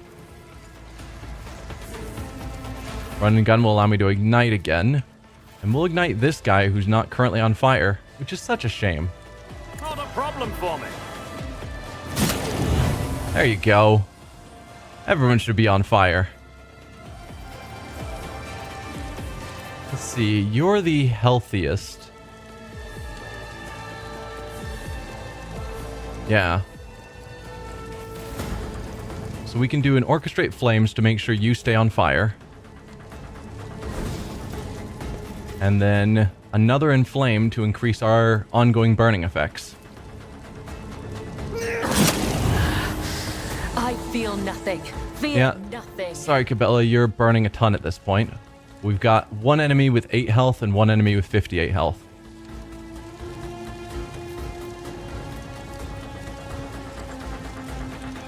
I don't think Ignatius could quite finish it this turn. Maybe if I use the ability, but it's fine. Oh, that one died. And you're left at 25 health. Didn't even get a turn because I assume stunned by the third eye. You are this Guitarius. Let me see.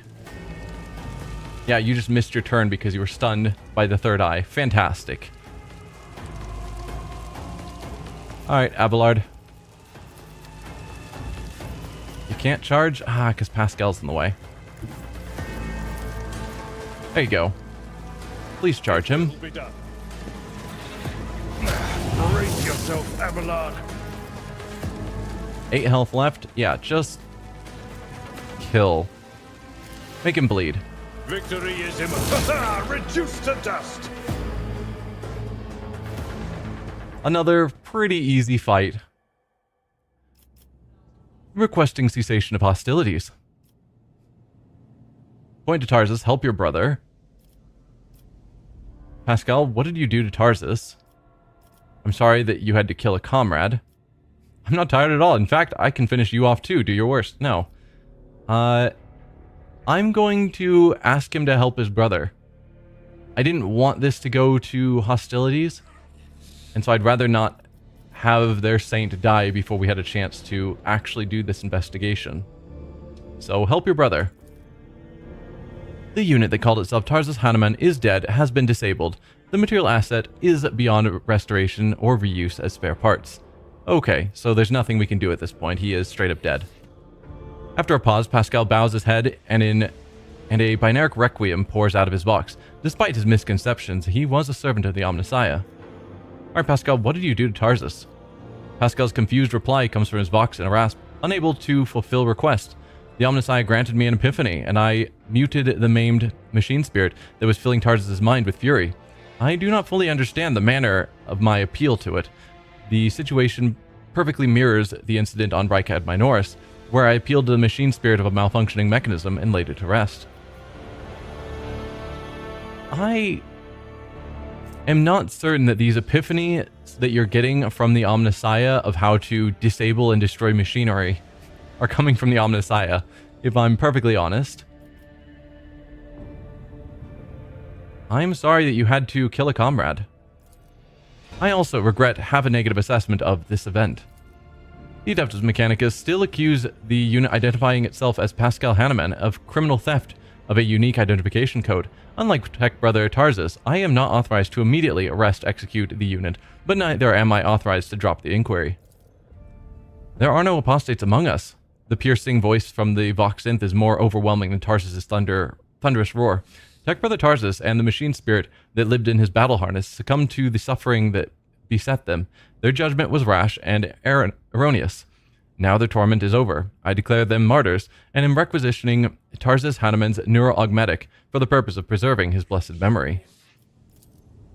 As astonished tech priests look on, Pascal leans over the slain man's body and extracts the augmetic from his skull. His movements are as precise as they are respectful. Pascal? Or whisper, whatever you just did, it's working, keep going. Or listen in silence. Yeah, Pascal?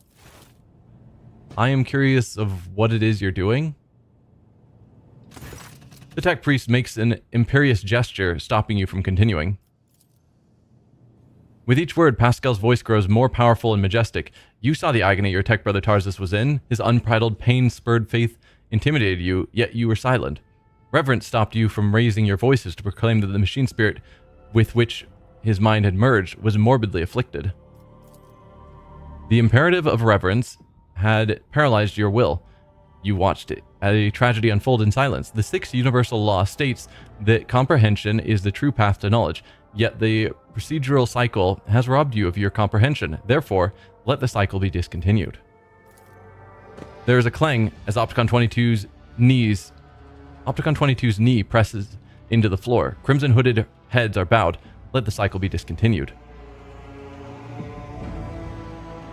Wasn't that Abel Hanuman's specific belief that was like out of norm for tech priests? The fact that Pascal is preaching and these people who clearly are not necessarily followers of him are just suddenly bowing down to him and repeating his phrase feels like something wrong is happening. Like, this feels heretic-y.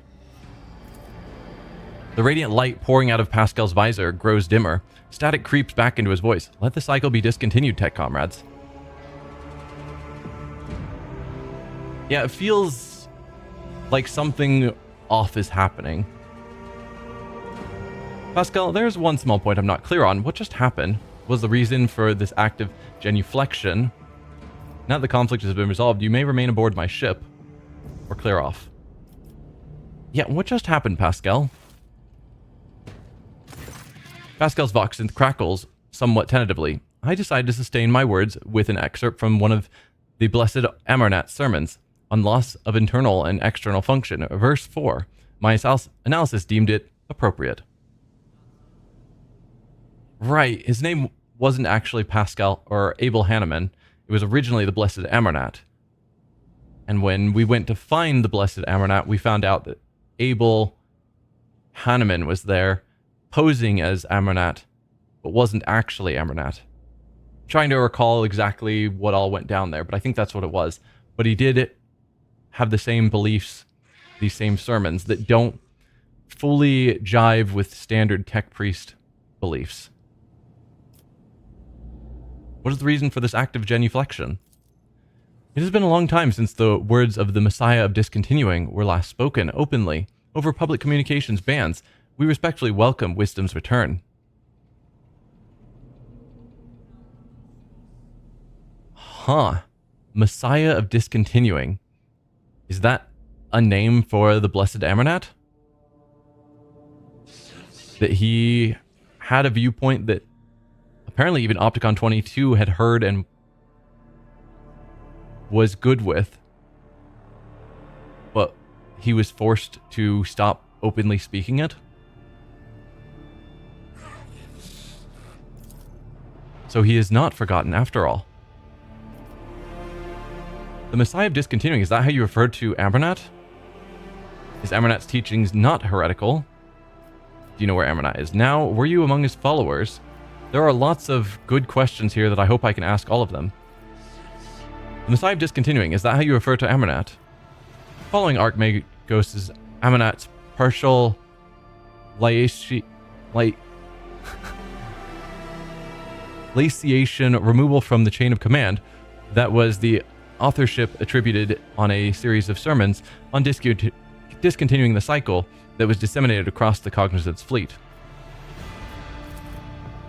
It was, in fact, a title used by many in times past. Is Amranat's teaching not heretical?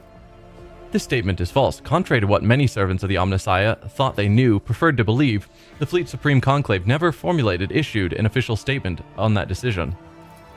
37% of the Supreme Conclave's members openly supported Archmagos Amranat's views and were removed from the chain of command under circumstances that were classified.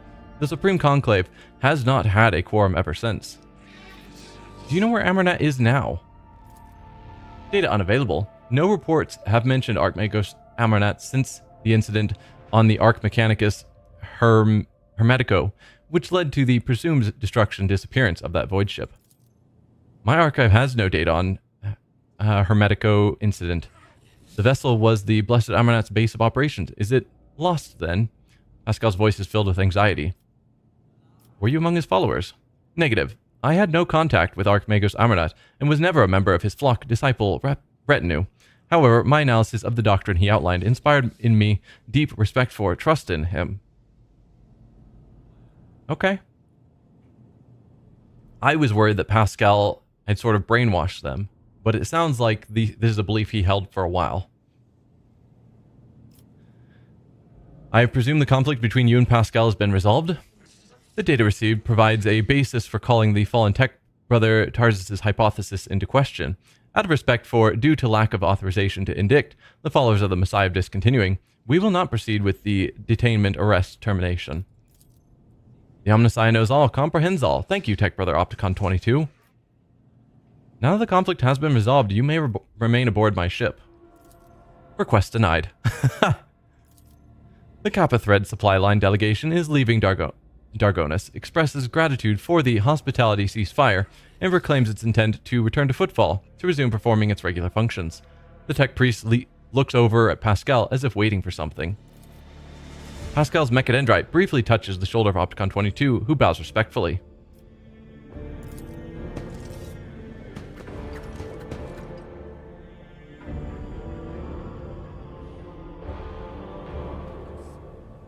Huh.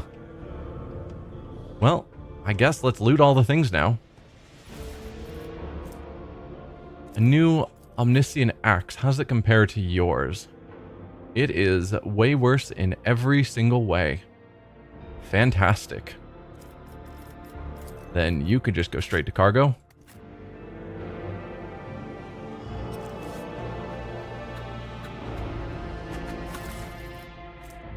Power sword. Probably not. I mean, maybe.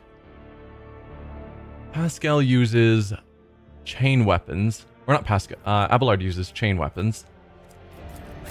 How does this compare? Nope. Chain axe is still way better.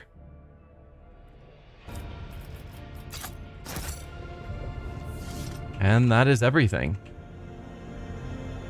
A new challenge for me?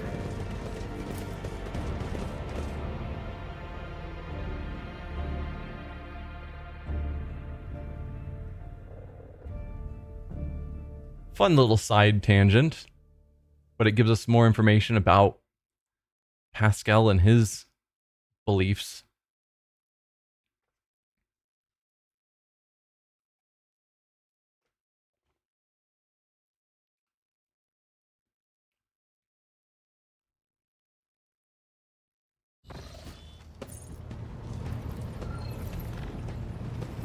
And now I think we are actually ready to go to the planet Dargonus itself.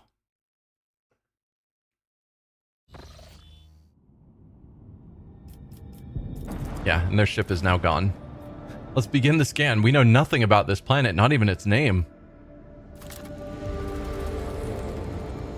Oh hey, this planet is called Dargonus. Who knew? So we can go to the Von Valencia's planet, or we can go to the Administratum first.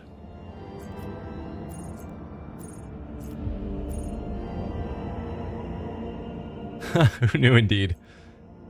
Let's hold off on going to the palace. Or should I just go there first? Maybe I should go there first. This is where apparently we have a quest to make planetfall on Dargonus, so it feels like this is where I should be going first. And yes, I think... Well, no. Heinrich says he wants to go with us. I don't know exactly which of these two locations is the one he wants to go to. We should also be taking Jai. Yeah. Let's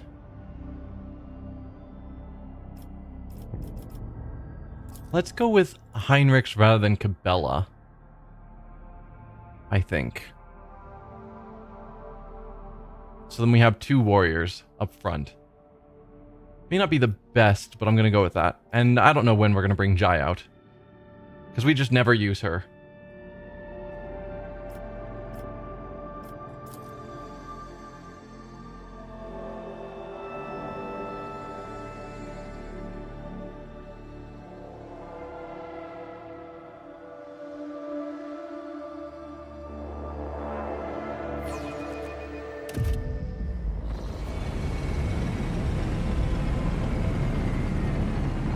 Fancy.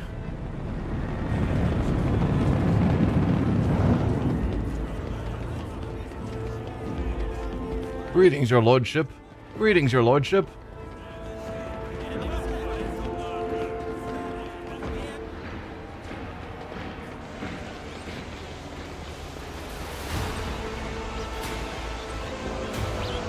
Long live the rogue trader. Yeah, if I was playing more Iconoclast, maybe I would use her more. But I think she has the same archetype as Cassia, and I think Cassia is just incredibly useful.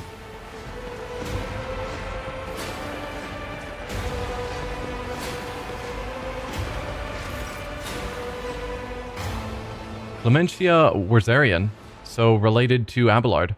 The Emperor protects. Welcome home, your lordship. The stately woman in a long full dress uniform makes a graceful courtesy. Her short graying hair does not obscure her stern features.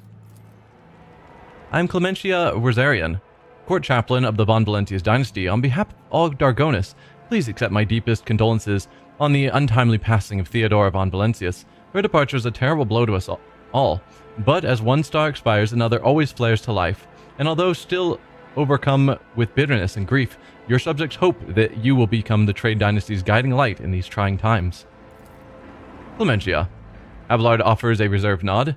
She nods in return, and the lines on her brow soften ever so slightly. Kilius Scalander. He has a portrait. looks like horrible burns or something on his whole jaw, and his hands are cybernetic. The young man quickly brings a respirator to his burnt face and bows his head courteously. His raven black hair veils his burns and skull implants, and a thin metal fingers creak quietly as he offers a welcoming gesture. Achilles Scalander, secretary at the administratum department, I hope your journey to Dargonus was not darkened by unwanted troubles. It was uneventful, thank you. The Emperor texted us on our journey through the stars. It was terrible. I did not realize my domain security was so illusory. I'm not going to say that. Not with all these people watching. We had some incidents, but those are irrelevant at this moment. The Emperor protected us through on our journey through the stars. Achilles makes the sign of the Aquila, and may he remain merciful to us till the end of time. Does your lordship wish to survey the grounds, or perhaps we could sate your curiosity by answering any questions you might have? Governor Urban Drivestem has been notified of your arrival on Dargonus and will visit the palace shortly. The preparations for the official visit are well in hand, but your lordship still has plenty of time before the meeting. Hold on, what did you say your last name was? Obviously it's Versarian. Why isn't the governor here with you to greet me? I would like to rest before the meeting. Where are my chambers? What did you say your last name was? Clementia nods politely. You heard correctly, your lordship. I am of House Versarian, Lord Abelard's granddaughter and direct descendant. They described her as having like graying hair, didn't they? I assumed that she was around Abelard's age. Granddaughter. Seems odd. Stately woman in a long full dress. Her short graying hair does not obscure her stern features. Yeah, I assume she was aged. But okay, she's Abelard's granddaughter. The succession of services is an effective good. It grants new generations understanding of their function within the mechanism. Chancellor Versarian has held her position at the Von Valencius court for many years. She earned Lord Captain Theodore's respect through acts of great perseverance. There's no room for doubt. Blood has nothing to do with it. Sure. The Emperor blessed those who strengthen humanity's domain through their deeds. You have reason to be proud of your progeny. Is Abelard, I was simply asking, time will tell, Seneschal, or all that concerns me is the prosperity of my protectorate. The Emperor blesses those who strengthen humanity's domain through their deeds. You have reason to be proud of your progeny. Abelard looks at you in surprise, but then immediately puts on an air of indifference. Thank you, Lord Captain. Why isn't the governor here with you to greet me? Apologies, your lordship. Governor Drivestem's residence is on the other side of the world, by the Administratum's Palace of Dargonus. We sent word as soon as you entered the system, but it takes time to travel the great distances of your domain. Logitech succeeded. Chancellor Versarian appears unruffled, but you cannot shake the thought that the governor's lateness is a subtle political gesture designed to test the limits of what is acceptable when it comes to interacting with the new rogue trader. Interesting. So the governor is actively trying to push back against us. At least that's the way it's being interpreted. Well, I'm glad I didn't make his son or heir or whatever the Lord of Foulstone. Because that was an option. Although maybe that would have made the governor then more thrilled with us. Who knows? I would like to rest before the meeting. Where are my chambers? They're very close, just down the hall. That is also where the study and the audience chamber are.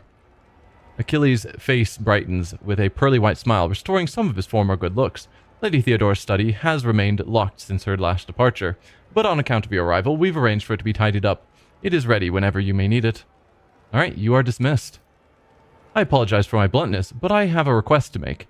Perhaps before the meeting takes place, the illustrious Lord Captain could spare a few minutes for a conversation with me. Achilles bows his head. I am certain you will find my report on the state of affairs in the Von Valencius Protectorate most useful. Okay. I'm not opposed to that discussion. What is my camera looking at? There we go. It's just like, why is my camera zoomed on some random area? Okay, so we are now just walking around as ourselves. And I guess before we go to the palace, let's wander around a bit, talk to our companions, see what's going on. See if there's anyone who has things to say. Ah, Jai. Hello. Such illustrious society, such well-heeled nobles. Indeed, it would be worth visiting Dargonus. Even without getting to know you, Shireen, this world offers huge scope for doing business. We need to investigate. Awareness test succeeded. We can toss a coin. There's also some goods. I guess we will grab the goods. And sure, let's toss a coin into the fountain. Glinting in the light, the coin falls into clear water and sinks to the bottom. Can we go through here? Greetings, your lordship. That looks like a no. Kiava Gamma Messenger. Ooh. What can you tell me about Kiava Gamma? Your lordship. May the Omnissiah bless the Von Valencius dynasty. So we've got a bunch of people from Kiava Gamma, but they're not willing to talk to me about what's going on there. Aristocrats, wardens. Ugh, I have to try picking this lock myself. 70%'s not terrible.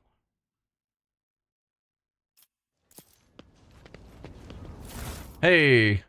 Just like, where's Pascal when I need him?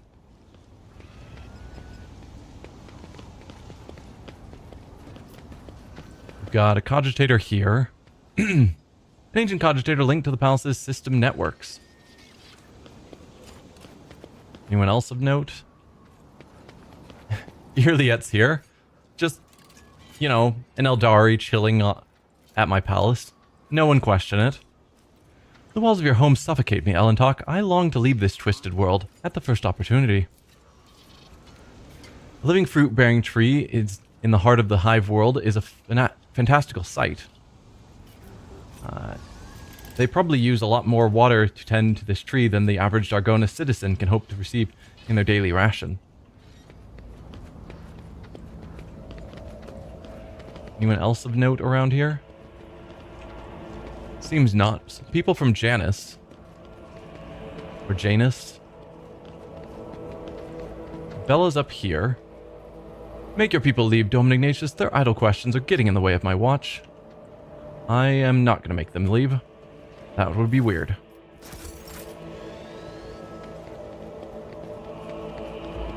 I'd have thought they would have assigned her a chaperone, if only to keep people from bothering her.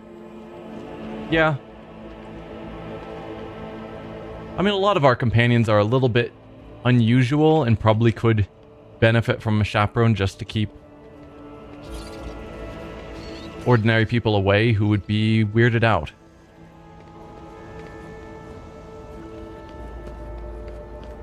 Similar finds all over the planet. Many sages and acolytes of the arcane sciences were puzzled over this trophy brought from a forgotten world on the outskirts of the Koronus Expanse. Turn your gaze to this object, which is invested with special significance. Oh, I've read about this one.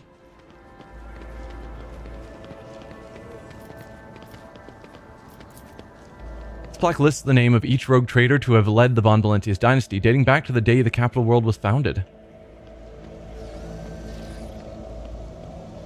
And we'll just keep going around the outside, I suppose.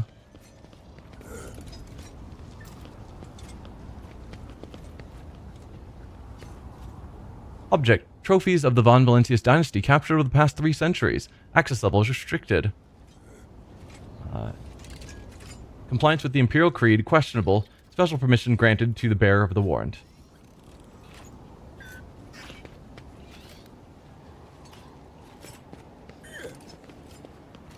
Alright, so we could leave this way to go to our ship, or voidship bridge, which I think is the same thing as returning to the ship, but what do I know?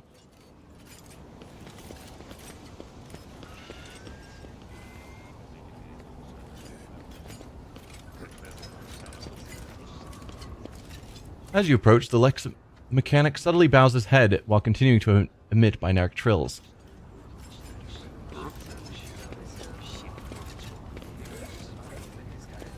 Anything of interest over here? Long live the rogue trader Ignatius. Oh, that's just my Vox skull proclaiming my awesomeness. Standing upon the altar is an ancient image of Saint Macarius. Its regal frame is covered in marks. The relic was claimed in a battle on a remote and forgotten world. Glory to the God Emperor. That's all you have to say, Argenta? Come on.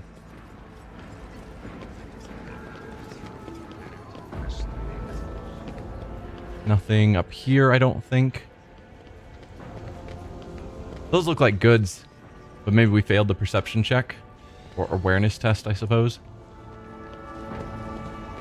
Alright, we've been all the way around. Anything here?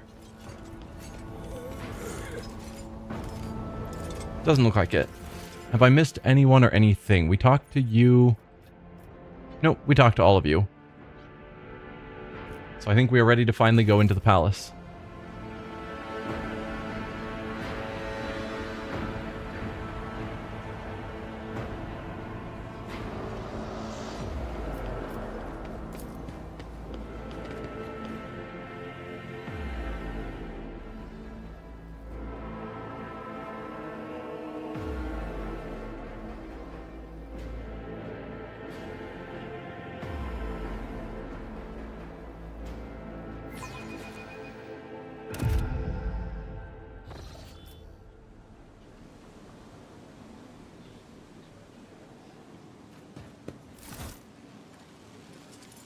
Welcome, your lordship. Let me inform you of the location of the chambers on your dynastic estate.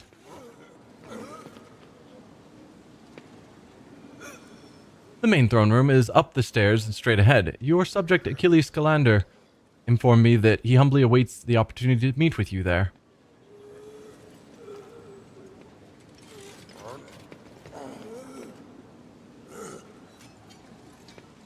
If your lordship wishes to rest after your long journey, then your personal chambers are up the stairs and on the right.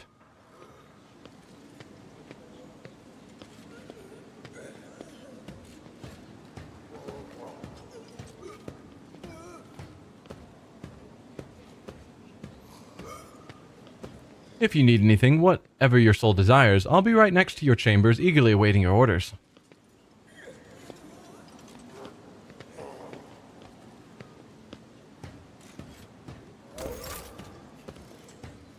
Alright, so the throne room is up the stairs, straight ahead.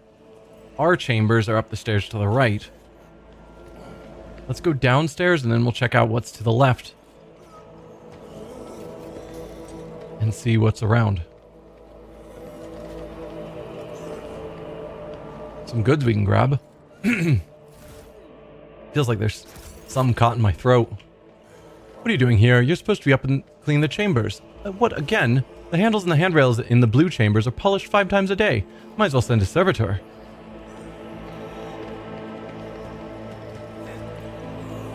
Oh, can we not actually go over here at all? Okay, invisible wall there. You talk back to me one more time, and I'll grant you your wish. You'll be cleaning up as a brainless battery-powered tin can. Yeah, sounds like... Feels like I'm starting to lose my voice. I don't know why. I'm hoping it'll just go away.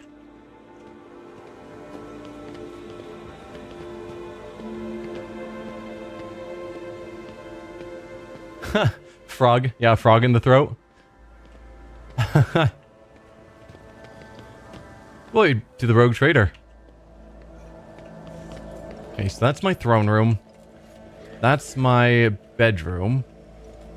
Let's go to the throne room first and talk to this guy who requested an audience. Big fancy throne room. Well, I've been taking drinks.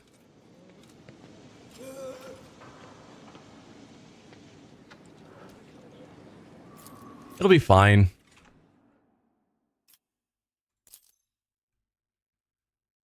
Let's try tech use, 70% chance. We succeed. Hello, Cassia.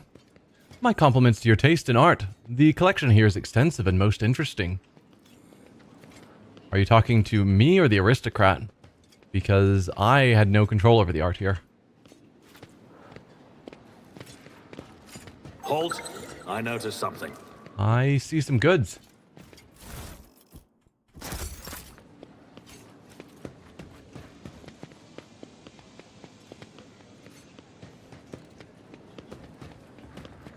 Abelard.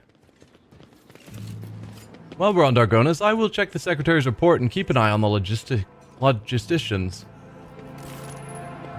Master Danrock does his job well, but a little scrutiny goes a long way with him. Some more goods. I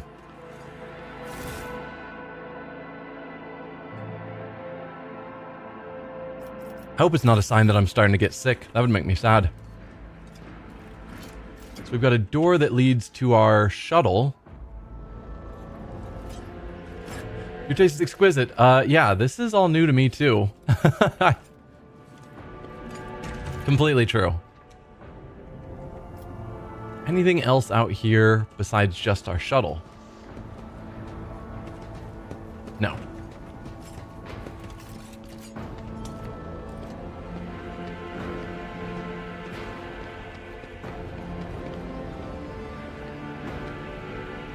So we've got Clementia here, Adira.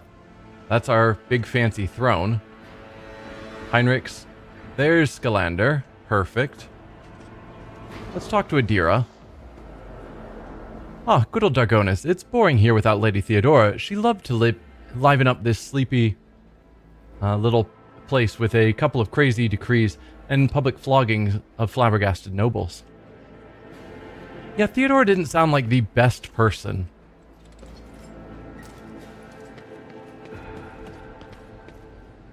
My appearance has caused a slight disturbance in the ranks of the servants of the Omnissiahs assigned to the palace. Analysis of the performance of rituals and maintenance litanies has produced a satisfactory result. Alright, Clementia, what's your deal? Your lordship. Clementia bows her head politely. For a chancellor to a rogue trader, she is dressed rather simply. A parade doublet, polished boots, and a comfortable cloak. She bears a saber in a gilded scabbard, whether for show or protection one could not say. Only her ring with the Wissarian coat of arms indicates that she is of the highest social stratum. The governor is waiting on the periphery of the palace. Please let me know when you wish to see him. Awareness test succeeded. The sharp gaze, the impeccably straight back, the composure. For a moment, you feel like you're looking at a younger version of Abelard himself, not his heir. Judging by the scars on the exposed part of her body, Clementia saw her fair share of combat prior to assuming the position of Chancellor. What are your responsibilities as Chancellor? To put it simply, I am your trade representative. Any and all decrees, deals, and official communications and meetings are first reviewed by me, and then forwarded to you and from you down the hierarchy. My purview also includes overseeing your lordship's property, the palace, the estates, the many gardens, the other domains on Dargonus that you have inherited from Lady Theodora, and whenever you are present on Dargonus, consider me your personal secretary. What can you tell me about Dargonus? All deals and important decisions are made here in the capital. Many years ago, an ancestor of Lady Theodora signed an agreement with the Adeptus Administratum, which allowed for efficient management of the world and the neighboring systems. In accordance with the decree, a share of the planet's population was assigned to the Administratum and converted into servitor scribes. They now toil across the entire world. Dargonus is also the seat of several noble families who run the major planets in the Protectorate. If I may express my not-so-humble opinion, they care very little about who exactly stands at the helm. Those piranhas think about their own profits just as much as they do about the prosperity of the Protectorate itself, if not more. And lastly, Dargonus has its own fleet, a luxury unavailable to the vast majority of other worlds in your realm. In addition to warships, the Protectorate also employs privateer ships, which are used to transport cargo between worlds. Does the capital stay in contact with the other worlds in the Protectorate? Unfortunately, not at this time, your lordship. After a few representatives of the Adeptus Astra Telepathica on Dargonus went into a frenzy, some of the psykers were tragically pacified by the respective authorities. Since then, communication with the neighboring systems has been unreliable at best. Thanks to the Master of Mankind that you managed to find your way to the capital. If the noble houses are so volatile, what sense is there in keeping them? I mean, that is a brutal viewpoint. Over the many centuries, an intricate hierarchy has formed within the ruling elite of Dargonus. The great houses do more than plunder your treasury. It is replenished, to a large degree thanks to their administrative work and their lands. Naturally, you can get rid of anyone whom you consider surplus to requirements, but right now, it could threaten the fragile stability that is currently holding the Protectorate together. Are there any other issues I should be aware of? Apart from the disrupted communications, Dargonus was recently raided by enemies of humanity. However, the fleet under the command of Captain Marthius Wersarian, another Wersarian. Okay, so everyone of importance is coming from this single family line. That seems sketchy to me. Primed over the cursed xenos. If you ask for my opinion on this matter, we have the situation completely under control. You catch her avoiding your gaze for just a moment, for the first time. It's obvious that Clementia is looking out for her house's good name, but despite the confidence in her tone, you can tell that she does not entirely believe her own words. Tell me about Governor Drivestem. Urban Drivestem is a well-respected man, and not just on Dargonus, but throughout the Protectorate. For many centuries, his house has supported the capital's administration and the logistics between the Von Valencia systems. The Drivestem's efforts secured years of order and prosperity for Dargonus. What's more, Lady Theodora personally insisted that Lord Urband specifically be made the next governor. Fellowship succeeded. The way you speak of Drivestem, I hear either a hint of contempt or resentment. No, I don't believe I feel either, your lordship. Clementia's steely eyes stare into the distance, her jaw clenching visibly. She speaks in a polite but clipped manner, clearly flustered by your insight. We have different views on how to run a world. We sometimes have discussions over the laws that are enacted, but we both work for the good of the Von Valencia's Protectorate. That much can be said without a doubt. Thank you for the report, Chancellor. I serve the Von Valencia's Protectorate, your lordship. Achilles Scalander, does he cause any problems? Why, none at all, your lordship. Secretary Scalander is an outstanding individual and a loyal servant of the Von Valencia's dynasty. In Lady Theodora's absence, we collaborated on a number of issues related to the well-being of your domain, and he has proven himself quite capable, and I don't know why, but even the governor trembles before Achilles, which is unusual for a man of his, shall we say, standing. The last word brings a slight smile to her lips. Is Scalander Achilles the person? So Heinrich said that there is a member of the Inquisition on Dargonus that he wanted us to meet, and I noticed that Heinrich is standing over there chatting with Achilles. I wonder if that is the Inquisition member that we're supposed to meet, and maybe that is why the governor trembles before him, because if he is a member of the Inquisition, though a low-ranking member, still, you don't mess around with the Inquisition. The governor can wait a little longer. I still have matters to take care of. Certainly, your lordship. However, her thin lips twist slightly. I do not concern myself with the governor's feelings, but I must warn you, your action or inaction may be interpreted in a certain way. Now, if your lordship will excuse me. I mean, he apparently intentionally was late here to meet us as a show of, you know, I don't know even how to phrase it. Like, intentionally being late just to mock us or show that he's not fully subservient or however.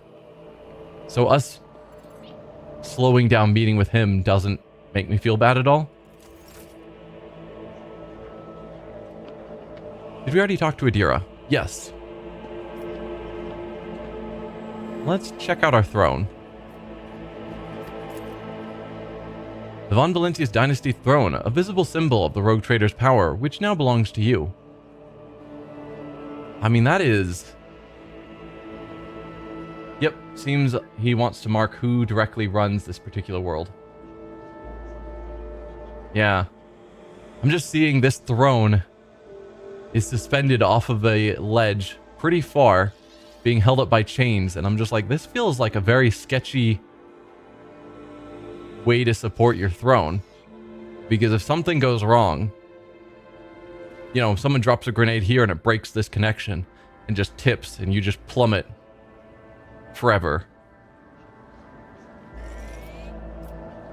I don't know, doesn't seem supported as well as I would prefer my throne to be, but oh well. Alright, Heinrichs. The lack of observers on this world has led to your nobles to becoming extremely complacent. Today alone, I overheard 3 statements that, if I so wanted, it could be turned into grounds for a charge of heresy. Alright, Achilles. What's up? The slender figure, clad in robes made from expensive fabric, shudders from violent coughing. Pressing a gilded respirator to his face, the man takes several deep breaths. Achilles, it's been many moons. I hope your cousin is feeling well. Achilles covers his burnt lips, trying and failing to suppress a coughing fit. She is in good health. She sends her regards to you as well as her wishes for your swift return. Heinrich frowns. For as long as the stars shine in the sky, my vigil continues. So it does. Achilles thumps himself on the chest with his augmented hand. You hear the clanging of metal against metal. Logic succeeded. I'm not so foolish as to fail to notice a conversation in code. Is there a reason for this ill-mannered behavior? Yeah, I may not know what the code means, but I recognize it's a conversation in code. Your insight deserves credit, rogue trader. Then again, I expected nothing less from Theodore von Valencius' successor.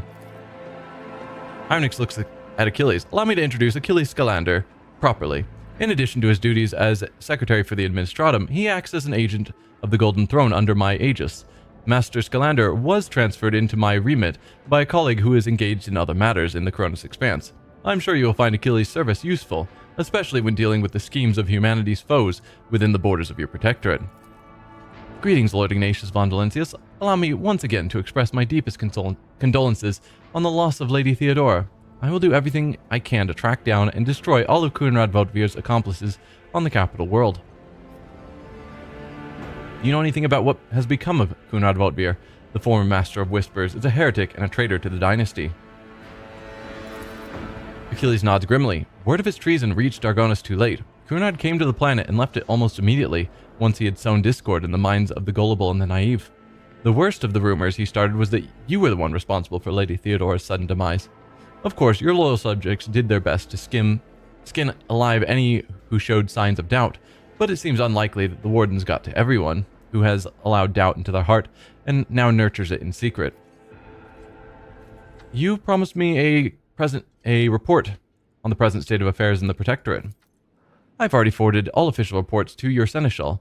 As for the conversation we're having right now, I wouldn't trust any paper or data slate with its contents.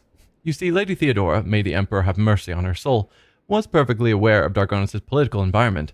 You, however, have only just arrived on the capital world, and I thought it would be best to bring you up to speed. Frankly, the nobles on Dargonus, much like nobles on most worlds, are akin to spiders in a jar, ready to pounce on whoever is the weakest, or whoever they deem to be the weakest. The nobles of Dargonus are well-respected, rich and powerful individuals who held Lady Theodora's favor for many years and found ways to rise above the rest by diligently serving the rogue trader. Every family pursues its own selfish interests, and each one expects that with the transition of power, they will retain and even add to their lands and wealth. The families I would recommend giving particular attention to are the Drivestems, the Gapraks, and the Sauerbachs. Sauerbach is another familiar name. Who do we know that's a Sauerbach? Our Master-at-Arms on the ship is a Sauerbach, I think. I should also mention the Wissarians, not a noble house per se, but a family that was part of Lady Theodora's inner circle, to the Blue Blood's great displeasure. Yeah, there's just a lot of lore in this game, and so sometimes I see a name and I'm like, oh, that's familiar. How do I connect it to things that I know? But usually, eventually, I'll get there, hopefully. Alright, tell me about the Drivestems. The Drivestems are the ancient governor house of Dargonus. Predictably, the greater the wealth of the Von Valentius Protectorate, the fuller their coffers grow. Their reputation is flawless, except for one detail. We have evidence that Urban Drivestem's rivals seem to have the misfortune of regularly falling victim to xenos raids. I find that these attacks are always a little too advantageous for the drive stems, but we lack solid proof, and it might never surface. The closer an official is to a rogue trader, the braver and safer they feel. I would like to remind everyone that rubbing shoulders with Xenos is a heresy that can be overlooked only in the case of the Von Valentius heir, and not his servant. Yeah, I was about to be like, hey, I've been rubbing shoulders with, an Eldari. But he's like, yep, it can be overlooked for you specifically and only you. No one else. What makes the Gaprak special? The Gapraks hail from a remote Forge world, and among their distant relatives, there are many servants of the Omnissiah, and the house itself is close to the cult of the Adeptus Mechanicus, both in spirit and in their business connections. The Gapraks oversaw the industrial shipments within your protectorate until recently. Ever since the astropathic communication with Kappa Gamma was severed, they've been quite concerned about the security of the planet placed in their care. What can you tell me about House Sauerbach? Religious and hardworking, the Sauerbachs own many enterprises, including distillation manufactorums that produce promethium. I must note that lately, members of the Sauerbach family have been prone to overly liberal statements about the Von Valentius dynasty. They believe that Lady Theodora is a bit too keen to leave her worlds without proper oversight. I mean, given that all three worlds kind of had a collapse of one form or another, basically at the same time, probably Theodora should have had more oversight over it. What can you tell me about the Wissarians? The Wissarians are a line founded by Lady Theodora Seneschal, and as such are nominally considered nobility, at least from the standpoint of the Imperial Navy, from which Lord Abelard hails. On Dargonis, however, their position is precarious. Firstly, they never were granted an official title, a process which has been impeded for decades by the old houses of Dargonis. And secondly, the other families do not see them as equals, but more as upstarts clinging to the rogue trader's favor. The Wissarians are responsible for the capital world's fleet and the majority of the cargo shipments on domestic routes. Enough about the nobles. Was there anything else you wanted to report, or after hearing all that, I now feel the urge to have every one of those sycophants executed at once? No! The statement generally was that the family lines are fairly reliable and hardworking. I mean, besides Drivestem, who apparently is working with Xenos to kill off his competition, or might be. Enough about the nobles. Was there anything else you wanted to report? There was, your lordship, and this time it concerns the main reason for my presence on this planet, Xenos, and the threat they pose both to you and to humanity as a whole. The last few months have been difficult for the people who report to me. My eyes and ears scattered throughout the Koronus Expanse. Warp disturbances, astropaths overcome with madness, ships disappearing in the Imperium. Many of my observers and contacts have gone dark, or have been killed by some calamity or other. Still, I managed to establish communications with some key individuals who were able to warn me about incoming threats, including Xenos raids. Achilles looks you in the eye without blinking. It is within my power to supply you with intelligence on where and when the Xenos will strike next. I do not doubt that Governor Drivestem will beg you for protection against the Xenos, and in this fight, the information from my contacts will serve you well. I beseech you, Ignatius, if I ever report a threat looming over a ship or a planet, do not dismiss it. Sometimes it takes an intervention from the rogue trader and his mighty void ship to avert disaster. We already know that pirate raids are about to attack one of my key worlds, and I've decided to ignore it to come here to Dargonis. So maybe I shouldn't ignore those sorts of things, if that's what he's stating here. Tell me about the noble houses of Dargonis. Isn't that what he already told us? I will gladly refresh your memory, your lordship. Okay. Yep. We've already read all of that. What are your responsibilities here on Dargonis? Officially, I'm a secretary at the World's Administratum Department. Less officially, I'm afraid I can't disclose that even to you. In short, I collect and investigate reports of heresy taking root on upstanding planets of humanity. Above all else, I am concerned about the Xenos threat that hangs over the entire Koronus Expanse, including your protectorate. Sadly, my mission was complicated by the recent warp disturbances, I am still trying to re-establish contact with many of my agents. Tell me about Xenos. The residents of the local system are no strangers to skirmishes with the enemies of humanity, but recently the loathsome beasts seem to have completely flown off the handle. We've received reports from ships that have made it through the warp to Dargonus. Both they and the colonies that they departed from are being attacked. We've identified the breed of Xenos that pose this threat, the Drukhari, humanity's ancient and insidious foes. Be vigilant on your travels. The Xenos will undoubtedly attack a rogue trader's ship should they find the circumstances to be in their favor. So the Drukhari were a different branch of the Eldar from our Eldar friend. But they're both Eldari. That's my understanding. But they're a much more violent branch.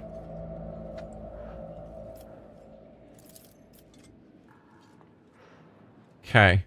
Unfortunately, in the host of humanity, there are those who are willing to grovel before our enemies in the hopes of a valuable reward. You may be interested to know that we are on the trail of such heretics. Achilles glances at a data slate. Overwhelming evidence indicates that a plundered void station in Legren's belt is being used as a base by a band of pirates who are not above dealing with Xenos. I was unable to persuade the Chancellor of the need to dispatch a ship there, but perhaps you would like to pay a courtesy call to these scoundrels yourself. Do you know anything about the Cult of the Final Dawn? My knowledge is deplorably limited, your lordship. All my attention has been focused on tracking Xenos activity. I'm certain that Master Van Calix can tell you much more about those heretics than I. About your unofficial work.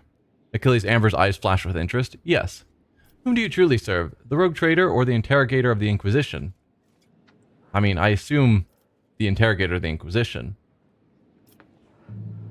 I want a list of all your agents and the means to contact them. No. Do you want any basic lore on Dark Eldar, or prefer to learn through the game? I have some knowledge of Warhammer 40k. Outside of this game, I don't think that I know a lot about all the various Eldari factions. I know some about some of them. So, I wouldn't be opposed to some basic information, but I don't want anything that's too deep. But I assume the game will give me the information I need to know about them as well. So, I don't know. I'll leave it up to you. If there's some basics that you think I should know, I'm not opposed.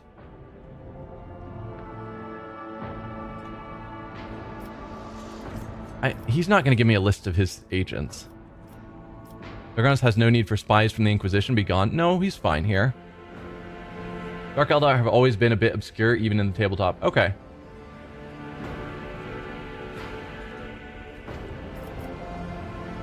Whom do you truly serve, the rogue trader or the interrogator of the Inquisition? Achilles quickly glances at Heinrichs. And whom does the rogue trader serve? The Golden Throne, the Protectorate? Could it be that one stems from the other? And if so, is there any sense in discussing it? Yeah. So he's not wanting to say. But it's fine. I mean, the list of agents, if we were asking for this in such a way that he says he's lost contact, if it was a, hey, as we're out and about, we can try and make contact, that would be good. But I'm guessing this is more of a, I want to know how to find all of your agents, probably for my own nefarious ends, which would be bad. He's not going to give it to me anyway, but I'm going to ask. I can understand your desire as a rogue trader to have everything under your control, and yet I'm not at liberty to make use of classified information related to the interrogator's agents in whatever way I see fit. Achilles lowers his gaze and nods politely. Heinrich lets out a sigh of disappointment. There's no point in pressing my agents. None of them would ever reveal such vital information, especially not in my presence. Alright, I've learned all I wanted to. Achilles bows and brings the respirator to his burnt lips. I have other questions to ask. I sincerely hope I can answer every one of them. The scars on your face, what happened? He coughs. 5 years ago, there was an accident. Several tanks of promethium exploded in the storehouse at my estate, and I was buried alive under the rubble. The Emperor preserved my soul, and the skilled physicians of Dargonus saved my body, except for my lungs, with which I had to part. I presume the incident was an attempt on my life, but the identity of whoever was behind it remains a mystery. Alright, I must take my leave. Achilles bows. According to the message I received a few minutes ago, Governor Drivestem has arrived at court. I imagine that the Chancellor is already preparing to arrange a meeting. All that's left is to notify her that you are ready to see Urband. It's fairly simple. The regular Eldar use their soul stones to protect themselves from Slaanesh. Dark Eldar instead kidnap and torture people to harvest their energy. So, Dark Eldar, do they serve Slaanesh? Because I know the Eldar basically, as a whole, at least my understanding, the Eldar as a whole were a very hedonistic people at the top of their, when they were the top species in the galaxy. And in the middle of their hedonism, they eventually basically gave birth to Slaanesh as a chaos god. And that's, I think, what originally tore the rift in space, etc., was that creation of Slaanesh. And now Slaanesh has a hold over the Eldar as a whole. But that also caused them to schism into a bunch of different factions. And so, I know a lot are trying to avoid or fight against Slaanesh, but it wouldn't surprise me if some of them are working for her. Okay, so they're keeping her at bay. But they're kidnapping and torturing people for energy is in some manner to keep her at bay rather than serving her. Alright. Well, I think we are ready to have this meeting. We could go check out our bedroom first. I suppose we shall. Because that was an option and we sort of skipped it. So let's see what is in our room before we have this meeting. Something of interest. Because the governor can keep waiting. Breezecatcher boots. Whenever the wearer moves through a cell occupied by an enemy, the wearer gains 15% dodge against that enemy's attacks until the wearer's next turn. Could potentially give that to Cabela. I don't think there's many of our people that can move through an enemy's cell.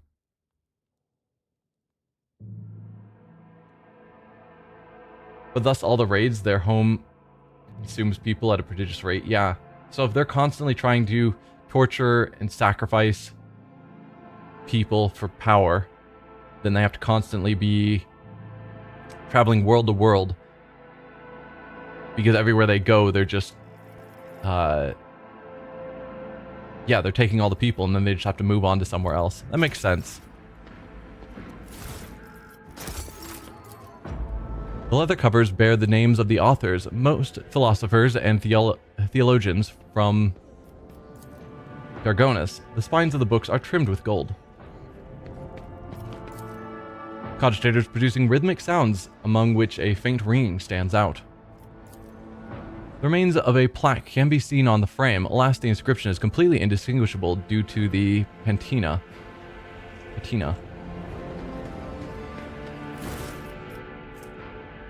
Electrified shardnet. Okay. Some Xeno artifact.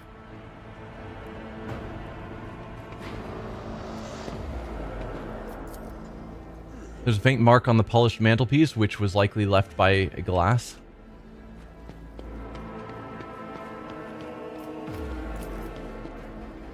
This antique piece of furniture is obviously well cared for, but the surface is still covered with a lot of scuffs, scratches, and stains, traces of the previous rogue traders who sat at this table.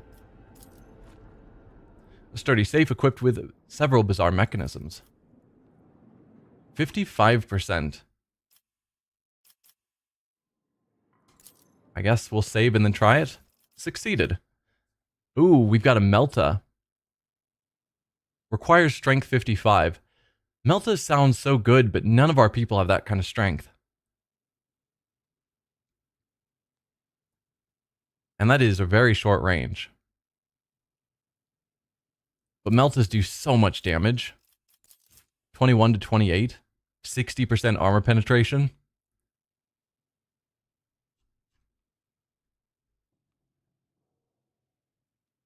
The largest type of Melta weapon usually only employed by the Adeptus Astartes or mounted upon Imperial vehicles.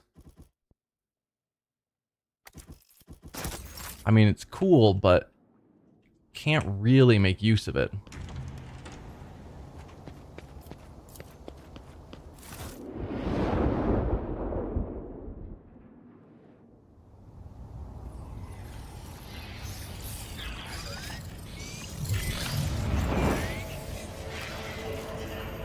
Just looking down on our world.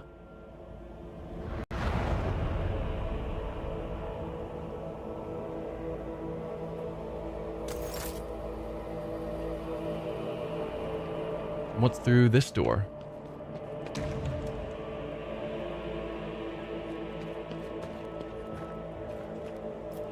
Our bed. The bed of the head of the rogue trader dynasty is befitting the status of its owner. By bringing your hand to the scan panel behind the books, you open a hidden door.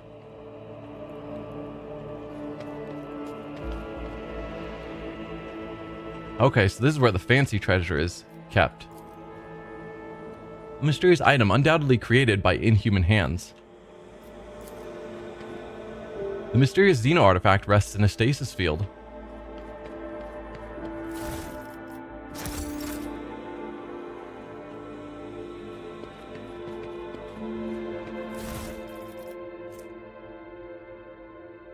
Meltas are nice, but here they have to compete with a lot of exotic hardware. Yeah. Just don't have anyone trained to use them. And I keep thinking it'd be nice to give someone Melta training, but then I keep getting Meltas that are just way too expensive or way too heavy to use. These gloves grant the wearer plus 10 bonus to tech use. They also increase damage of plasma weaponry by 3. We don't have anyone using plasma either. Plus 10 to tech use, though, might be good for Pascal.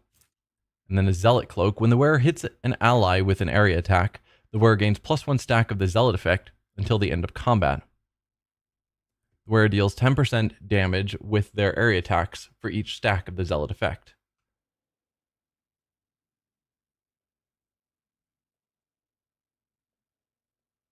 Huh.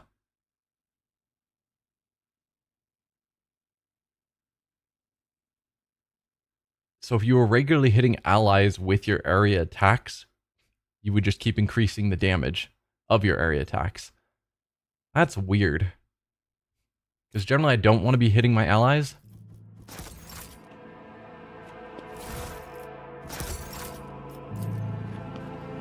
An empty glass and 3 unopened bottles of wine sit on a finely crafted table made from dark marbled wood. Firestorm? That's fair. That's fair. Because then I could hit my allies that are in melee range with it, making my other Firestorm attacks do even more damage. Be a bit crazy. Dust has accumulated on the rusted raised oil smears. If servants ever access this room, they do so very rarely. We can sit down for whatever reason. This secret room is remarkably quiet and almost homely. Perhaps your predecessor used it when she sought complete solitude. Listening to the muted melody coming from the Vox speaker, you can easily imagine Theodore reading a book with a glass of expensive wine in hand.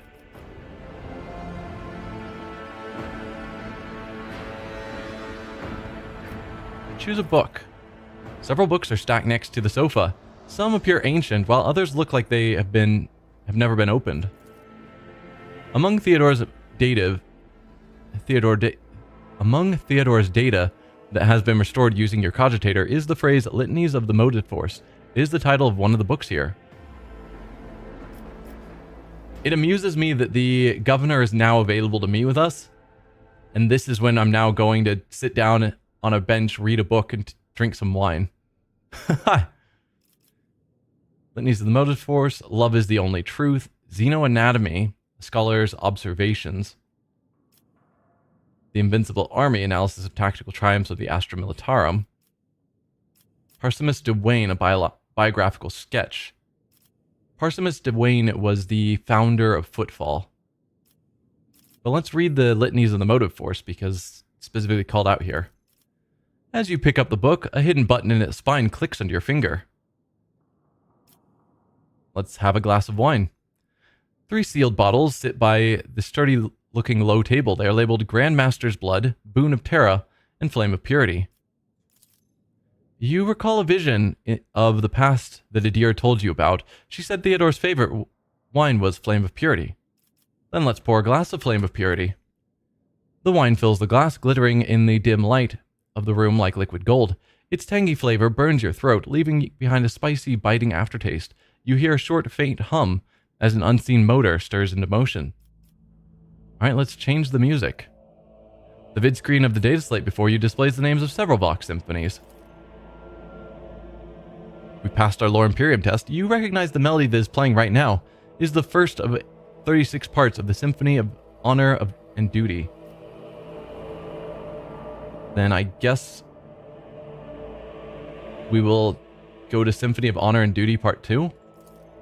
The music in the speakers momentarily grows louder, filling the entire room, then goes back to normal, seemingly without any change. The room responds to your actions with a quiet grinding sound, and a small nook reveals itself in a nearby wall. Inside, you find a databank bearing the Von Valencius coat of arms. An engraved data drive found in a cache on Dargonus. The information it contains has been carefully encrypted. Okay. Well, cool. Rare books arrayed on these shelves with their lavish, almost pretentious bindings seem to be identical. Strange objects lie behind the glass of the display case. The complete absence of explanatory labels makes it impossible to learn what they are.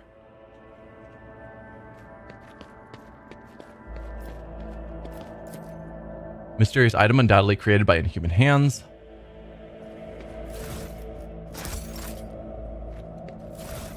Grab all the goods. Anything hidden back here? Doesn't look like it. The shelves of the library are laden with dusty tomes. Your eyes linger on the works of several Administratum adepts and their memoirs of some unfamiliar explorer of distant death worlds. Mysterious item undoubtedly created by inhuman hands. So yeah, she stored a bunch of xeno artifacts here. Was that... We had a... Yeah, there was a hidden cache on Dargonus and another one on Kiaba Gamma. So that was the hidden cache on Kiaba... or on Dargonus. We still need to find the hidden cache on Kiaba Gamma.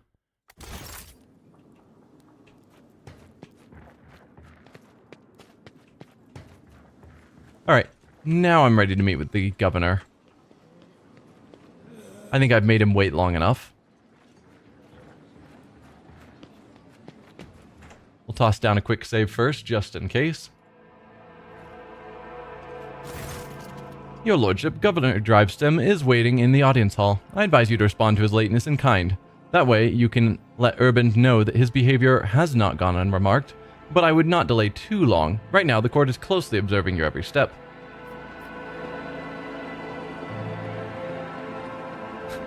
Alright, well, I think we've waited long enough, so tell them I'm ready to see the governor. Clementia bows before leaving. I shall arrange for him to be escorted to your study. Show up with a wine and book while you're at it? Absolutely. Oh, were you waiting to meet with me? Sorry, I was just in the middle of my book. Ignatius von Valencius, 20th in his line, rogue trader, keeper of the secret warrant, or the sacred warrant, and ruler of the Koronus Expanse. From Kranach system to the 100 Dreams Crossroads, I bid you welcome. Urban Drivestem, governor of this great world, first and foremost, please accept my deepest condolences. It will be difficult to recover from the loss of a woman as great as Theodora von Valencius. It pains me to think that she is no longer with us. The citizens of Dargonus and of the entire Protectorate grieve alongside you. Please allow us to declare half a year of mourning so that we can honor the memory of our beloved lady. The governor glances at Cabela anxiously, then immediately averts his gaze. Then he looks at her again, but when Cabela lets out a grim chuckle, and stretches her lips, daubed in fresh blood, into a petrifying grin, the governor turns away from her, sharply, all but squealing in fear. Why are you so afraid of my death cultist? Do you have something, you know, Have you done something wrong? Theodora von Valencius deserves more than that. You will declare a full year of mourning. There's no need. I'm the new ruler of the Protectorate. Let my subjects rejoice at my arrival instead. It's all the same to me. Do as you see fit. Very opposite ends. Because there's the idea that we do want to honor Theodora. We don't want to just trash her name of, she's gone, move on. But there's also the idea of, you know, the king is dead, long live the king, where you never focus on the, you know, there's a bit of a funeral procession, etc. for the death of the king, but you also want to immediately focus on the fact that the kingship lives on. In this case, there is still a rogue traitor. Life moves on.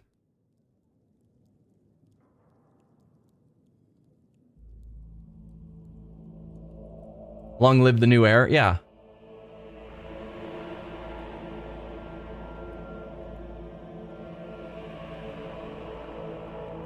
I don't know. I don't like the idea of just do what you see fit.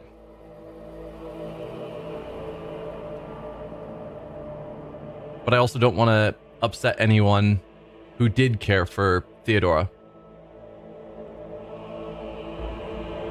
I often want an in-between option, but these are the limitations of an RPG with branching options. Yeah. The in-between option is what he is offered. But given that he's intentionally trying to go against us, giving him the permission to do as you see fit feels like the wrong angle. We should be pushing back against him as much as we can. I think I'm going to go with, there's no need. I'm the new ruler of the Protectorate. Let my subjects rejoice at my arrival instead. Seems to be going in a different direction than him, and it focuses the people on the fact that there is currently a rogue traitor who is here to help them solve the problems, rather than focusing on the fact that Theodora is gone.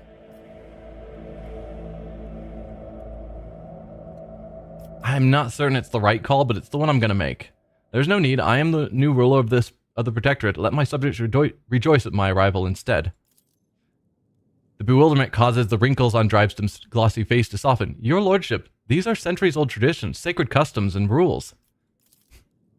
Do not forget who it is you serve, Urban Drivestom. If it is the rogue trader's wish not to have a mourning ceremony, Abelard's voice grates unpleasantly, then so be it.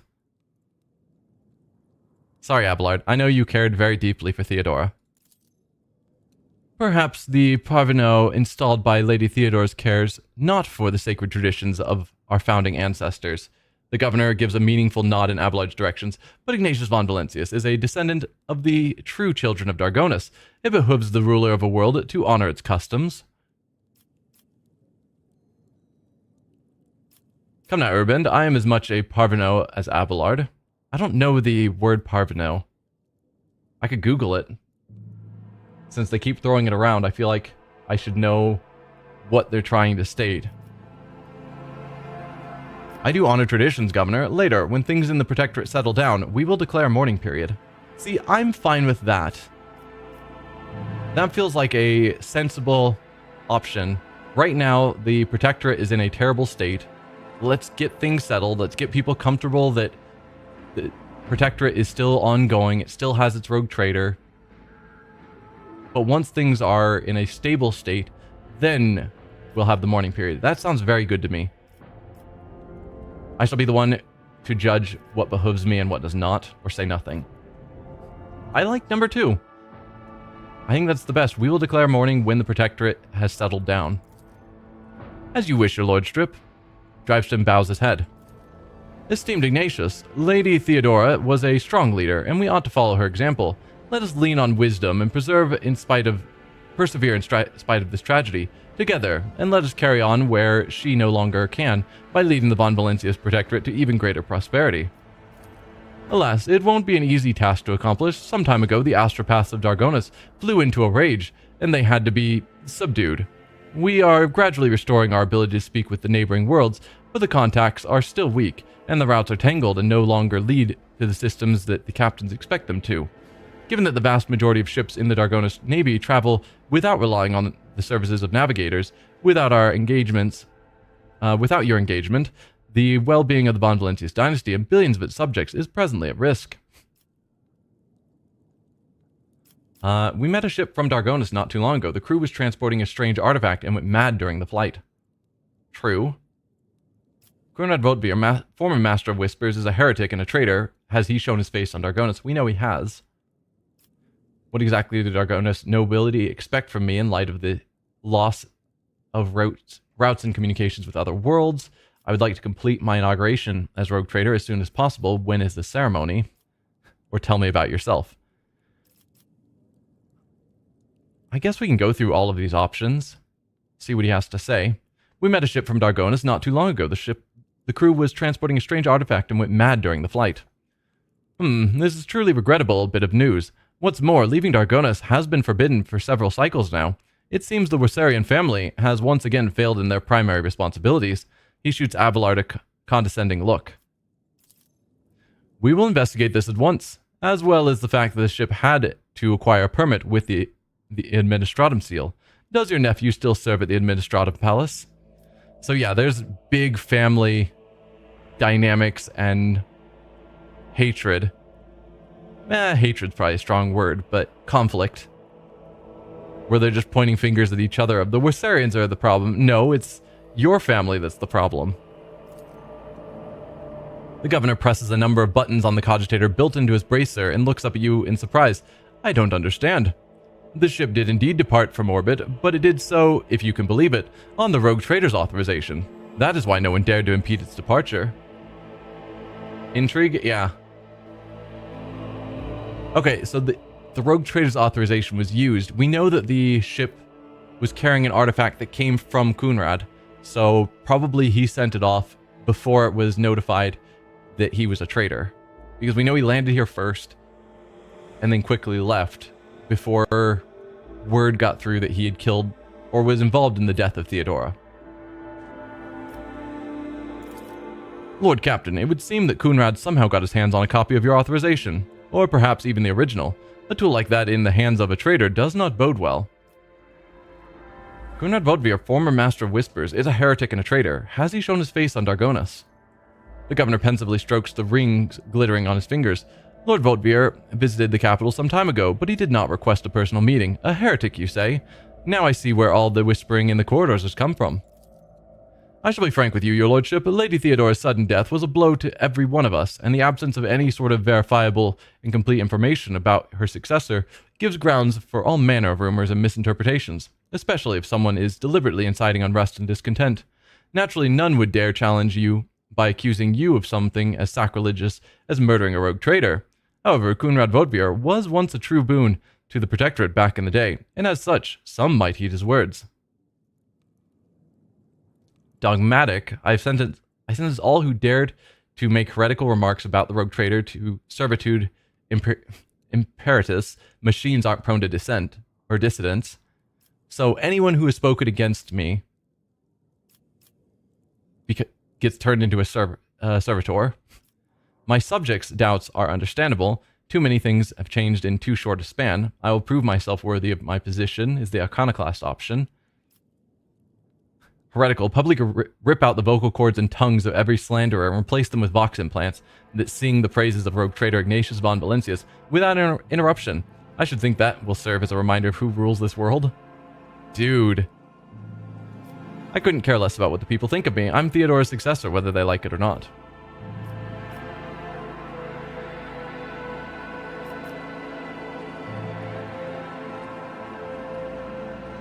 Man, the dogmatic option is always so forceful, which, I mean, that is in line with 40k.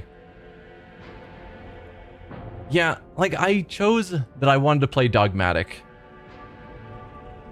for this playthrough, but I keep running into these dogmatic options that are just a bit too far.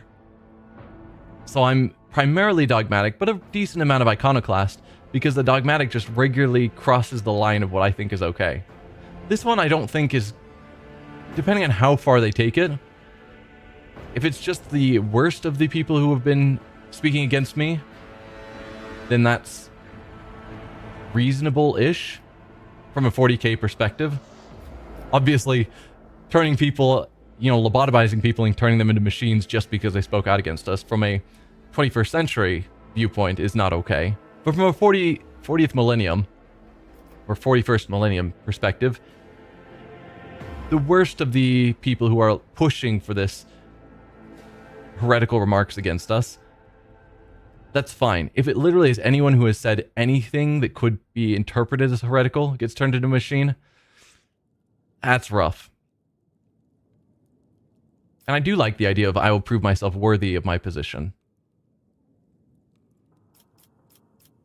And since I can't guarantee that's not going to go extra too far, I think I am going to go with the iconoclast option. That I can prove myself worthy of my position. Just give them time. They'll get to know me. I'm fine. My actions will prove my own worth.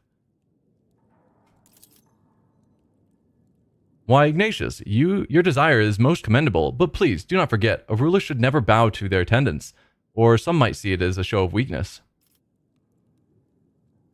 And what exactly do the Dargonus nobility expect from me in light of the loss of roots and communication with other worlds?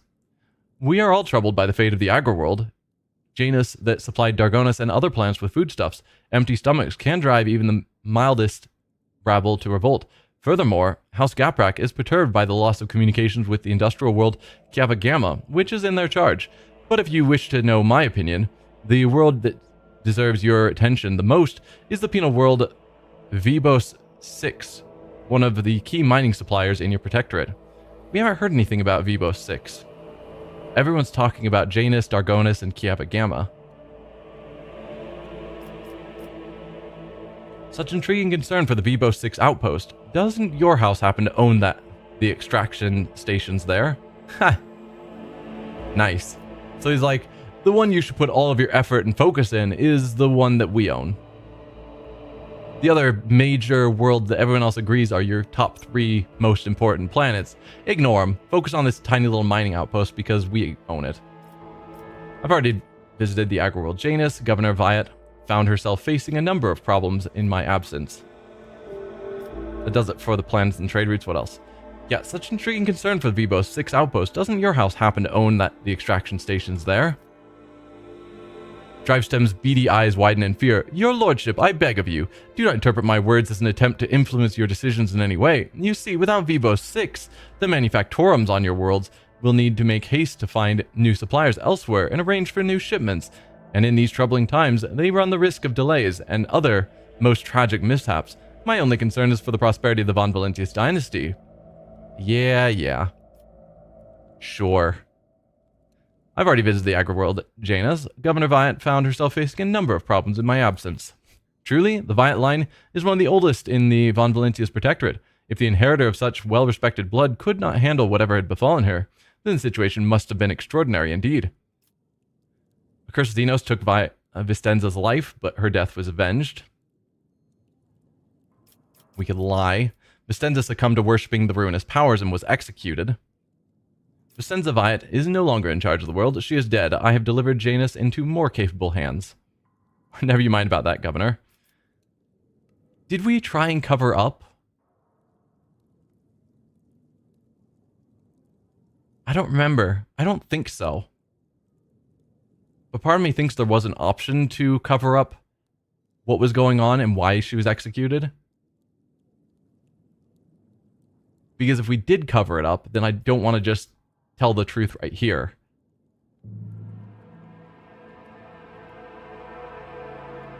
But I don't think we tried to cover it up. Either way, I'm just going to tell him, letting the various high-ranking members know that a planetary governor was doing heretical things and was executed for it, might keep him more in line. Particularly since we've heard that he's been working with Xenos. So letting him know, like, I'm willing to execute a governor and move the governorship completely from that family line if they stray too far, might get him back in line. Cosenza succumbed to worshipping the ruinous powers and was executed. Driveston's pales in terror. It is clearly from the unseemly grimace on the aristocrat's countenance that his fear is not feigned. Ruinous powers, truly horrifying news. I commend your resolve and unwavering severity. Death to the enemies of humanity. Yeah, you know xenos are also enemies of humanity. Just point it out there. That does it for the plans and trade routes. What else? Xenos, your lordship. I don't rightly know where to begin. He rubs the bridge of his nose wearily. Otherworldly beasts are not an uncommon sight in the Koronus Expanse. They have been a menace to the worlds this side of the Maw for decades. But now those abominations are on the rampage. They show no sign of fear as they attack ships, either damaging them to the point where they become unfit for transport duty, or outright gutting them. Only you have the power to stop this madness. We are in the process of restoring the astropathic choir of Dargonus. Luckily, we were forced to slay only some of the deranged psykers, although those that remain are as yet unable to transmit messages. I hope Master Scalander will keep his word and offer you support in the war against the Xenos. According to his reports, the region of Vibo 6, again he's pointing it out, the region of Vibo 6 has been of particular concern in the last few cycles, which is all the more reason to discover the colony's fate as soon as possible. Now to issues on a smaller scale. There is a certain degree of tension in the capital due to the unorthodox succession to the Sacred Warrant. Chances of uprisings are minimal, of course, and the spreading of rumors is nothing but a sign of weakness of mind and spirit. Nonetheless, I have prepared a list of minor houses that have demonstrated unseemly discomposure at your succession. What is to be done about them? Command the spinners of the blood-spun web, and they will set a fine snare of retribution, Dome Ignatius. We will whisper names, and that whisper will drown out insolent voices. Eliminate the most prominent malcontents quietly, but do not threaten entire families. Hopefully these steps will be enough to keep the rest from causing any more troubles. I care not what those hyenas are yapping about behind my back. Leave them be. They are no threat to me. Make arrangements for public purges. All who have sullied the rogue trader's name must meet their death on the executioner's block. Send the disgruntled nobles lavish gifts on my behalf, and make sure that my generosity does not go unnoticed by the rest. No. Don't pay off people for speaking against us. That just encourages more to speak against us in the hopes that they'll also get gifts.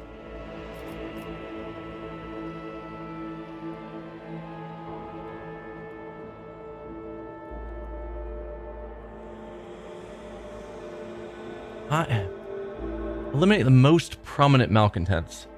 Is that meaning the people who have strayed the farthest? Or the the most prominent member of the families? Like, if a noble house has issues with speaking against us, do we automatically go after their head because they're the most prominent member? Even if they aren't the one who is necessarily the most vocally or focused against us. Like, that prominent is not a clear statement of who we're targeting. Because if it's take out the people who are most against us in these noble families, but leave the rest of them alone. Like, focus on the problems, leave everyone else alone, I can totally get behind that. But if it's these 5 families are the ones most against you, okay, take out the head member of each house, then that's not good. But I'm not going to say I don't care. We could do public purges. But again, the all who have sullied the rogue trader's name, I'm not as good with, and certainly not giving gifts to those who speak against me. This one feels the most good, like somewhat lenient. So eliminate the most prominent malcontents quietly, but do not threaten entire families. Once your lordship's wrath descends upon the guilty, have no doubt there won't be a soul on Dargonus willing to share their fate. And one last thing, your lordship, your inauguration as bearer of the sacred warrant is but a matter of time, and I would like to inquire about one crucial detail. I imagine you are intending to uphold the centuries-old tradition, bolstered by an equally long-lasting friendship of being represented on Dargonus by one of the noble houses. I presume that, as before, this duty will be accorded to House Drivestem. One moment, which houses can represent me at the ceremony? There's no need to alter any traditions. The dynasty will be represented by House Drivestem. House Gaprak will represent the new rogue trader. House Sourback. Your presumption is wrong. I will bestow this honor on the Wissarians. I don't care, just don't fight too hard over the bone. One moment, which houses can represent me at the ceremony? Any of the noble houses located on Dargonus, the Drivestem family, which I lead, the Gaprak family, with long ties to the Adeptus Mechanicus, the Sourbacks, known for their piety and diligence in service. Perhaps I should also mention the Wissarians, who have some influence, but who are not actually of noble origin. Any one of these houses would be honored to represent you at the ceremony.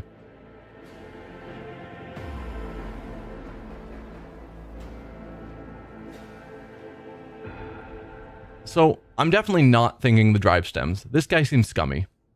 And I don't want to make him feel more prominent, or that I think of him as more prominent. So, definitely not thinking him. I don't know enough about the Gapraks or the Kiava Gamma.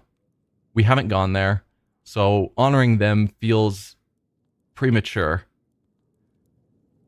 So I'm definitely thinking either the Sourbacks or the Wissarians.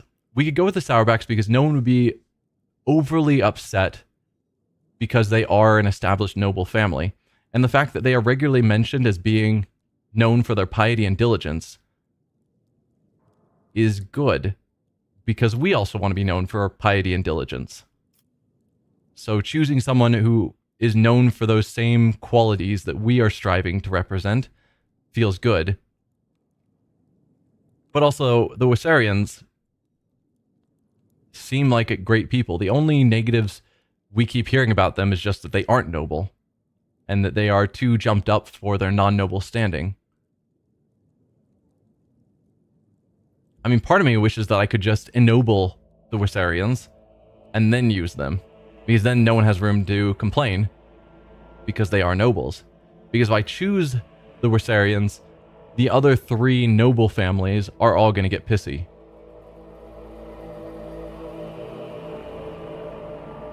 But being represented by Abelard also seems somewhat fitting.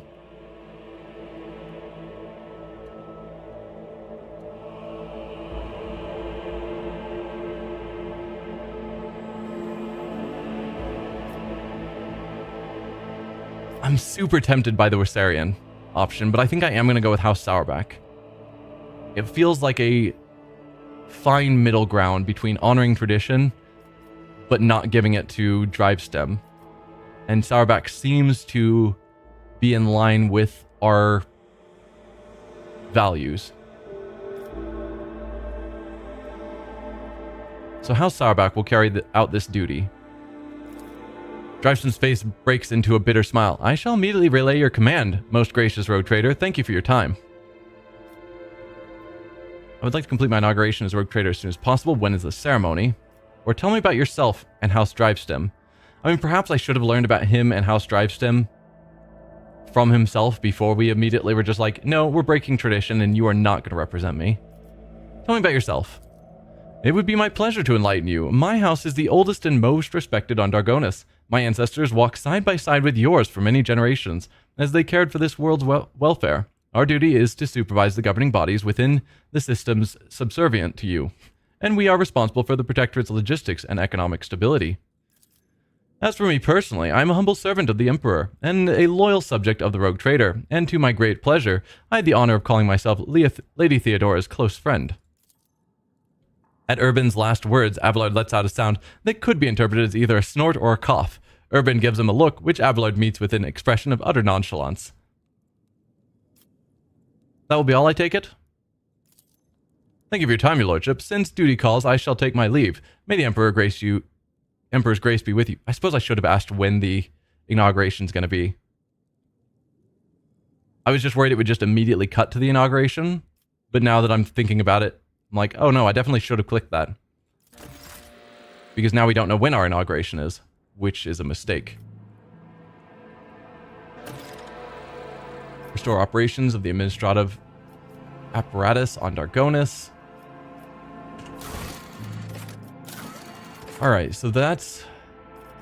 Figure out Coonrad. That's the DLC. We've restored operations, so that's finished now.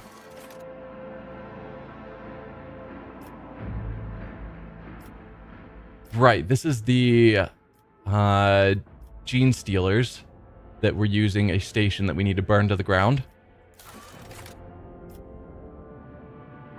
This is us checking out Vibo 6. So that's a new quest we just picked up.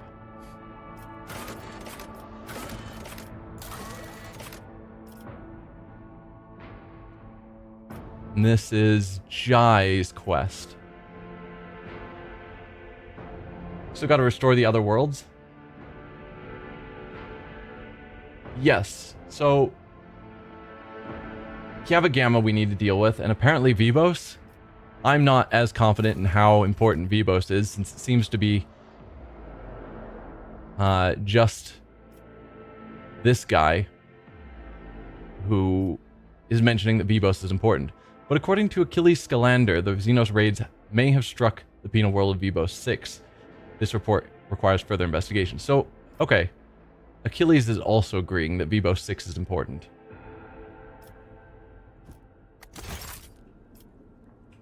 So do we want to do that before we have our inauguration ceremony? So that looks almost like a door, but it's obviously not. There are goods.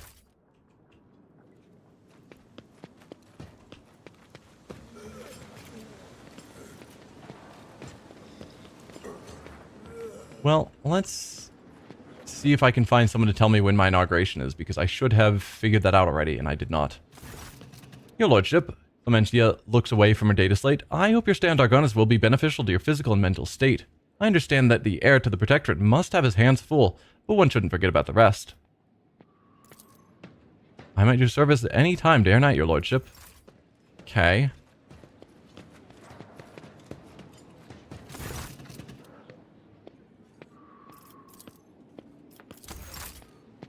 Looks like there is not anything specific about when I do the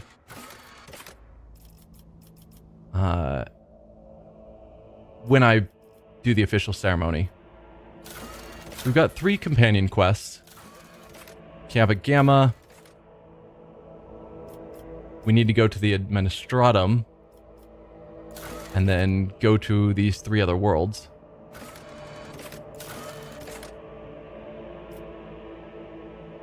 To command it with success, the rogue trader must master every aspect of his newly acquired power, complete a development project of the highest difficulty in any colony. Right. Find the hidden cache. Critical task. Perhaps the data on the rogue trader's personal cogitator could explain the strange entry in the Lord Captain's log.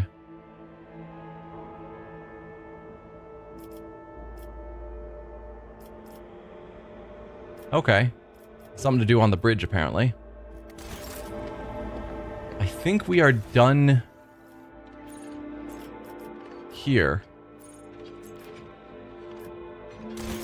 So let's go back to the bridge.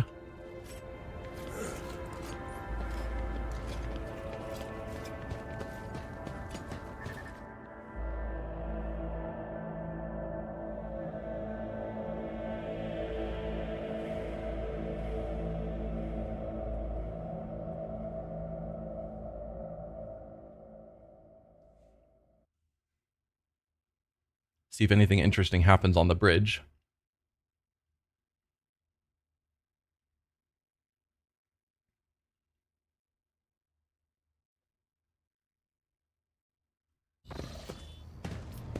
Not specifically. but we have that quest that I think is telling me to use this machine. The tech priest greets you with a bow. His gaze is drawn to one of the cogitator's vid screens. Your lordship, the great mechanism, has sensed your presence. Alright, see a pseudonym. Fair amount of general stuff on the bridge. Okay. We've done a lot of stuff on the bridge, but who knows how much more there is at the current moment. Status check complete. Algorithm. Okay, point at the text. What is that supposed to mean? The screen blinks and a new entry appears in place of the previous one. Input, nom.os, prompt, algorithm 52136. Glad the DLC added some other compartments on board. Yeah, we've been around the ship quite a bit. The machine spirit has recognized the one who stands before it. The previous string of sacred code signified a greeting, as well as acknowledgement that you have successfully completed a certain task. Now the great mechanism stands ready to process your request. What task? The answer lies beyond the bounds of my knowledge. The tech priest looks back at the cogitator. My supposition is that it may have something to do with your recent travels. The vid screen flickers repeatedly and updates the text input prompt. nom.os await request algorithm 52137. Sense my presence, how?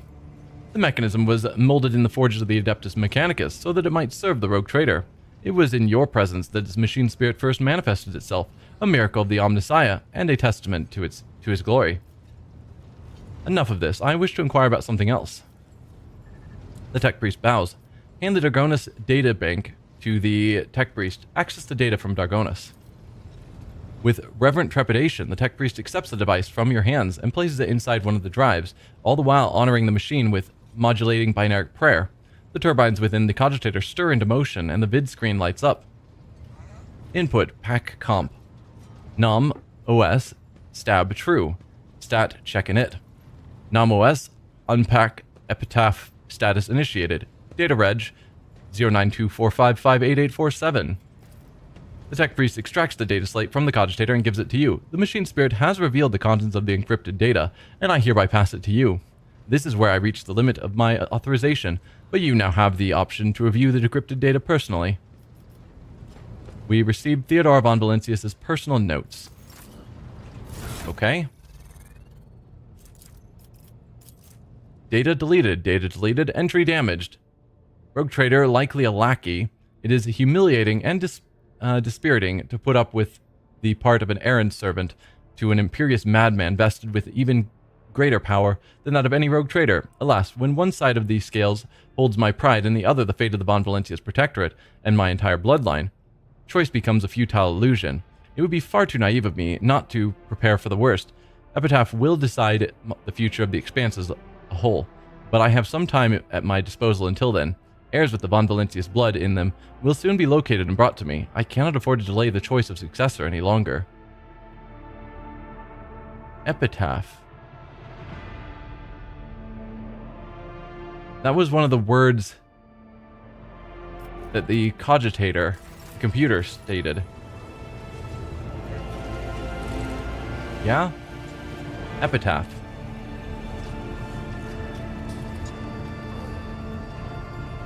Yeah.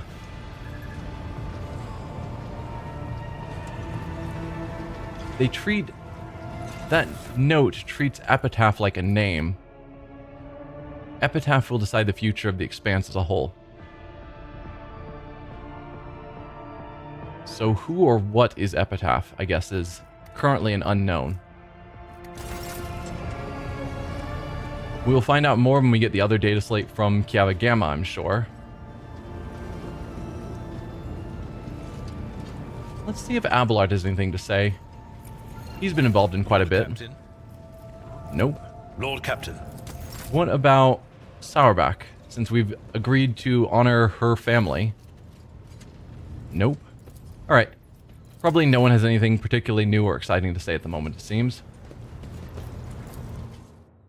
So we're going to want to go back down to the planet and bring Jai with us to the Administratum.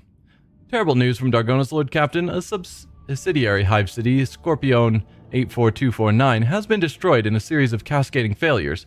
Production is halted, and millions of people have broken their vows of obedience and are fleeing. Many of them are perishing in the wastelands and overloading the transport lines leading to neighboring hives.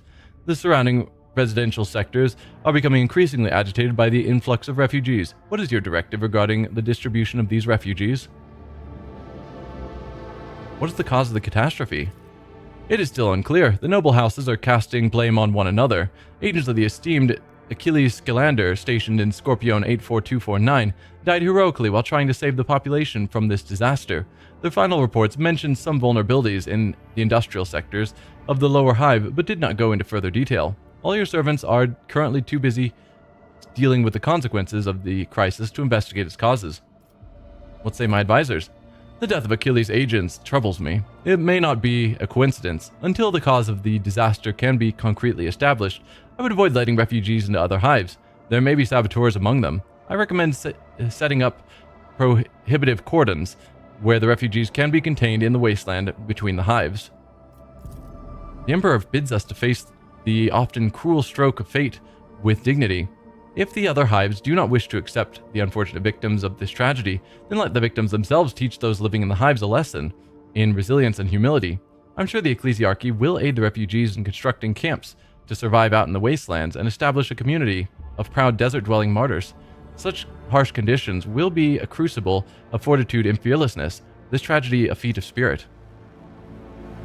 It's different, but agrees with what Heinrich was saying of detain and cordon off the refugees into different areas until we can find out who is guilty. And she's saying, okay, then have the victims be put into camps in the wastelands and, learn to survive for themselves out in the wastelands. And say, okay, that's also keeping them away from the rest of the hives. The noble houses are trying to wash their hands of this. How predictable. And yet, it is their duty to see to it that the planet meets its tithe obligations and brings glory and revenue to the treasury in your absence. Let the aristocrats see to the refugees and not stop until every last one of them has been put to work. So we can remind the noble houses of their duties, which will give us Blood of Scipione 84249. We can have the ecclesiarchy does not ignore the laments of the disposed or dispossessed. Increases efficiency. Heinrich set up prohibitive cordons around at the perimeter of the hives. Bane of Scipione 84249. I actually like Argenta's better because it hopefully has the same general outcome of Heinrich's. But rather than just capturing them, we give them an opportunity to find work and survive on their own and become martyrs, as she states. Proud desert-dwelling martyrs. And if there are heretics among them that caused this tragedy, maybe this will either kill them off or somehow the others, as they are becoming more focused with the ecclesiarchy, will turn on the heretics among them. He who dares to remain deaf to the pleas of the destitute shall be branded a traitor to the faith. Large labor settlements were set up around the ruins of Scorpion 84249, and the refugees from the wastelands and neighboring hives have been rounded up there. In the harsh wastelands scorched with industrial poison, with only a bare modicum of food and clean water, the settlement's residents have begun the arduous and dangerous task of rebuilding their fallen home. Many of the ecclesiarchy's priests sought to share in this burden with the poor souls coming to their village and preaching to them about the righteousness of the hard work. Some priests have even chosen to stay in the camps permanently, where the desert cults of the Aconite martyrs have begun to gather around them, glorifying the Lord Captain for granting them the right to suffer for the glory of the God Emperor. So we've got our palace, we've got our throne room that we could just go straight to.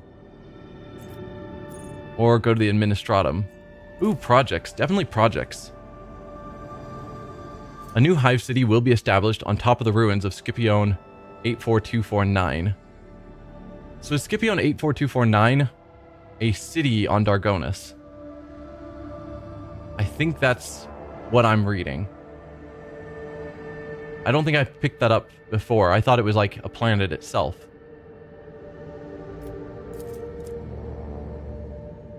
A hive spire. Okay. So one of the hive spires has kind of self-destructed. We don't know why yet. And we've decided that the people, rather than fleeing the planet or going to a different hive... Yeah. No, I know hive worlds are...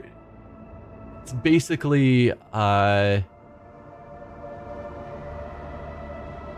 I was going to say the city from Star Wars, or the planet from Star Wars, but my brain has just dropped the name.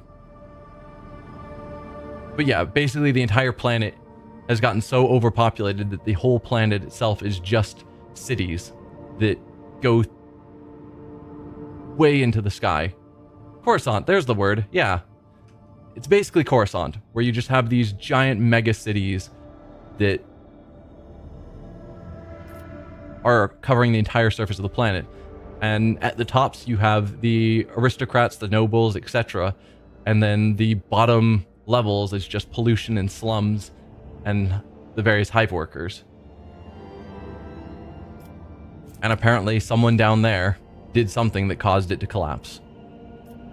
So, rebuild a new city on top. I did in fact get a new profile picture. Yes, pomegranate. Decided I should start putting some effort into improving the channel. So we can build a new hive city. This will cost us... It blocks the other two, of course. It'll give us, or it'll cost us provisions. It'll lower our profit factor, improve complacency, improve efficiency, improve security, and give us more people. Things are going good. I am having fun. Yeah. And this counts for all colonies, not just this single colony. There's some good stuff there.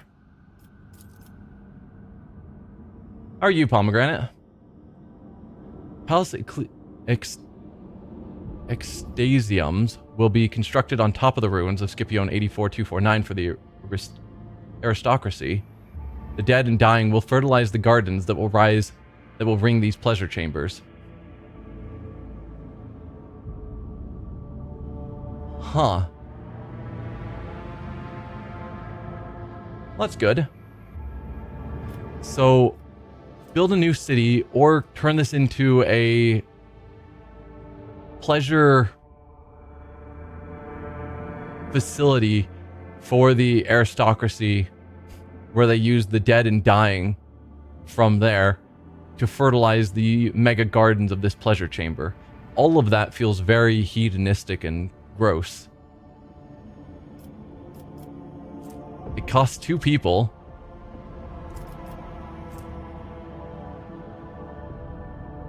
The rogue trader gains +5 bonus to all their skills. That is a crazy bonus. It increases our profit factor, but also increases complacency.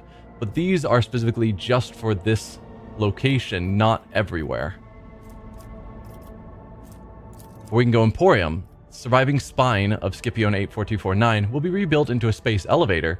It will be capped by an Emporium, accepting those ships that are too heavy to land on the surface. Space elevators is a cool concept. It costs us nothing, it just blocks the other 2 projects. What is route cost? I don't even know what that is, and it won't tell me here.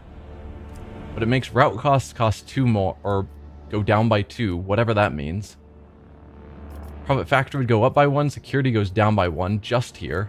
Chemicals.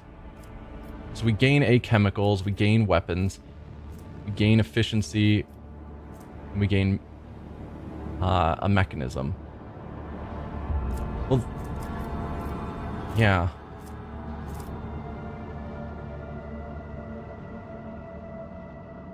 The cost for establishing new warp routes, perhaps. Maybe?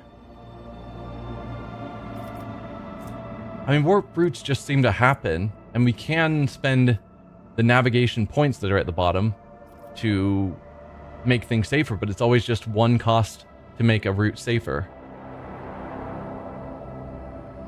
So I don't think that there should be any sort of... Feels like that's not what that means.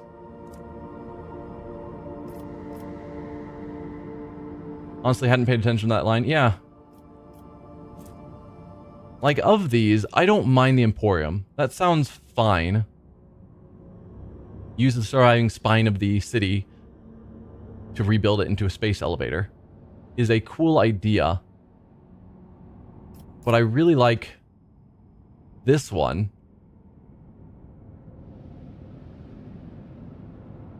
You can establish brand new warp routes wherever you wish. It's just costly. I should probably look into that just to see what options that creates. Because I haven't tried it yet. We just follow the normal routes that already exist. So this would make it cheaper to do routes, I assume. But I like this one because it gives bonuses for all colonies.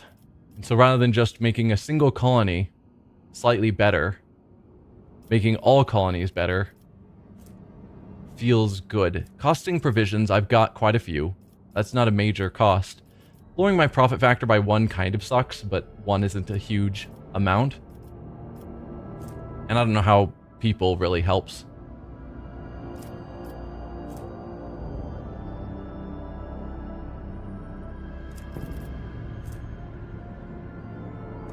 But I'm definitely thinking restoration. We get them to start working on fixing up their city. Feels the most fitting. Can I see the follow-up projects? I can't.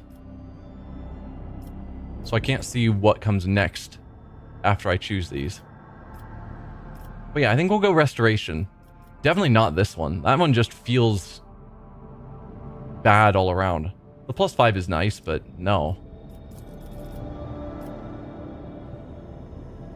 So we will execute the restoration. We'll rebuild the city on top of the ruins of the dead city. Okay, and now that's opened up new options. Are these options then based on this? If I'd chosen Emporium, would I have a different set of options? Maybe.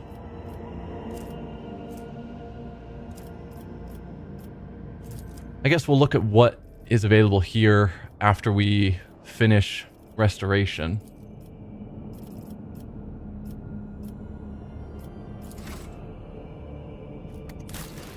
What do we have elsewhere? Foulstone is still about to be pirate raided. We should get back there sooner rather than later, just in case.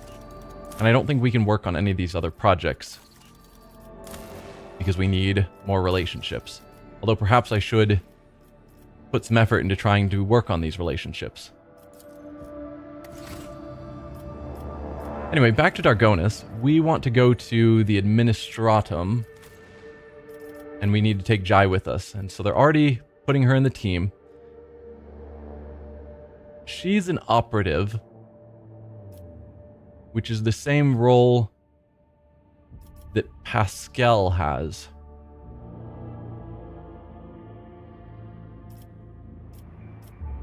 So of my usual crew, Cabela is the one that's missing.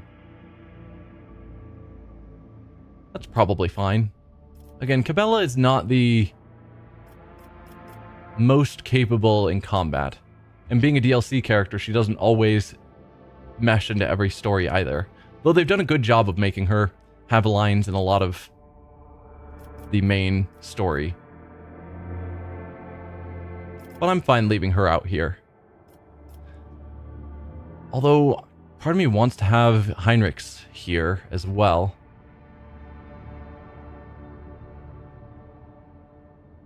But I don't know who I would replace. We could replace Argenta. She might not have a lot going on at the Administratum. Yeah, I think I will. So we'll bring in Heinrichs and Jai, because I think the rest of these are good people to have when visiting the Administratum. Unfortunately, that means I need to level up Jai. Or leave her with like 16 levels I need to deal with.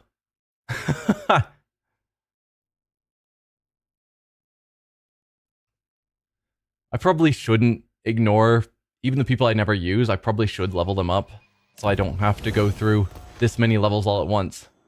Have fun doing paperwork? Yeah. We'll start with Heinrich's. He'll be quick. We only have like a level or two to work on with him. Till the end of the next turn, you cannot die. Damage suffered by the Vanguard is reduced. Each attack made by the Vanguard makes them a priority target for the enemy. In combat, all allies in a 3-cell radius around the Vanguard suffer less damage.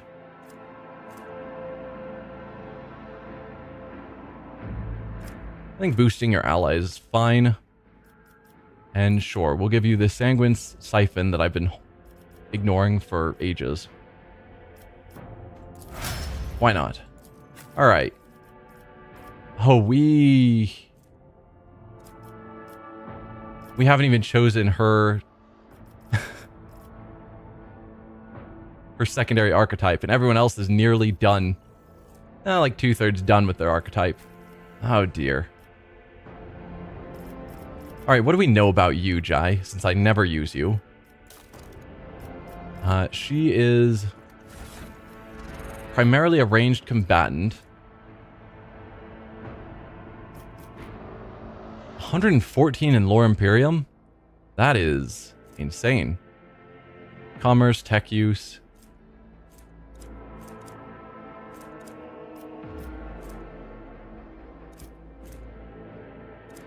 Yeah. We've got quite a few Eldari weapons that I've not been giving out because they weren't good for our sniper.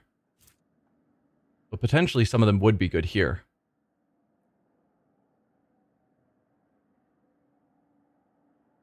Less damage, more armor penetration, higher rate of fire, higher range, much higher ammo.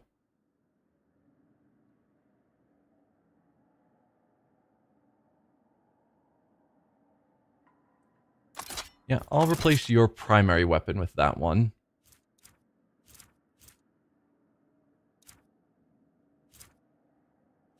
What about this?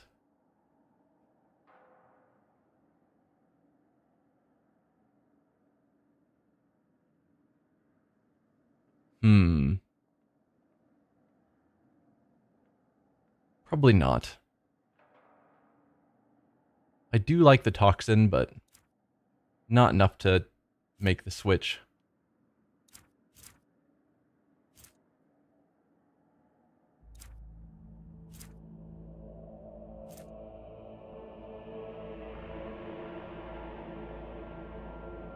Oh, this is a two-handed weapon. Sure.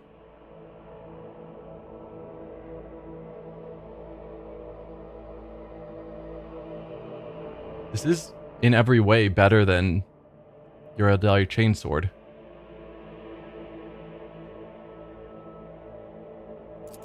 So I guess no. Replace that one. Okay, where are the guns I had on you? That wasn't what I wanted at all. You had a different...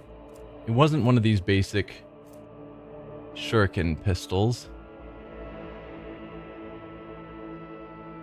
I have no idea, and I have too many weapons. Wait, you can use... Oh, is this not plasma? No. Just exotic.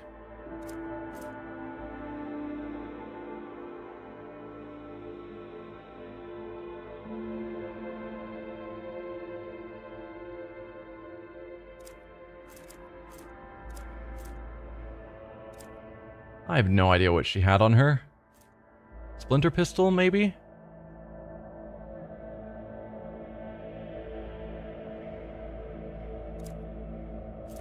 Whatever it is, it's gone now.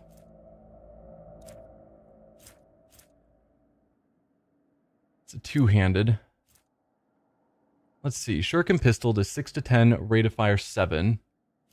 6 to 9, rate of fire 6, but does 6 toxin damage. Yeah, I'll give you the option for toxin. Oh, that is a two-handed weapon. I did not notice that. Ha ha ha. Well, probably good to have just a single large weapon rather than 2 small weapons, because dual wielding is not much of a thing in this system. Anyway, so she's primarily, I think, a ranged character. That's true. With good fellowship. She's an operative officer, not operative. So she's Cassia's role, which is why she is never on the team, because Cassia is awesome. Vanguard seems like it'd be really weird. She's definitely a backline person, so probably not. We could do Master Tactician, that's what Cassia did.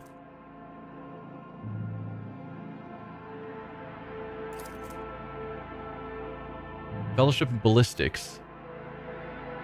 Persuasion and Medicae. She is good at all of that, so she would be a pretty decent Master Tactician. No, Grand Strategist is what we did with Cassia. Right. Fellowship and Intelligence. So maybe I should make her a Master Tactician. Always in the thick of battle, using their leadership and combat prowess, Master Tacticians are able to harness the momentum of their party to enhance the combat effectiveness of their allies and themselves, scaling with party success, long-term single-target buffs, momentum, versatility. Powers their next attack deal 4 additional damage for every stack of tactical advantage the Master Tactician has, and lose half their stacks of tactical advantage rounded up. Okay. I don't think we have a Master Tactician yet, so maybe we'll go that route. Master Tactician gains 1 stack of tactical advantage for every 5 momentum gained by the Master Tactician or their allies. The Master Tactician begins combat with a number of tactical advantage stacks equal to their fellowship bonus. And then powers their next attack to deal 4% additional damage for every stack of tactical advantage. And then loses half of it, the stacks. Okay. I'm fine with that, I think.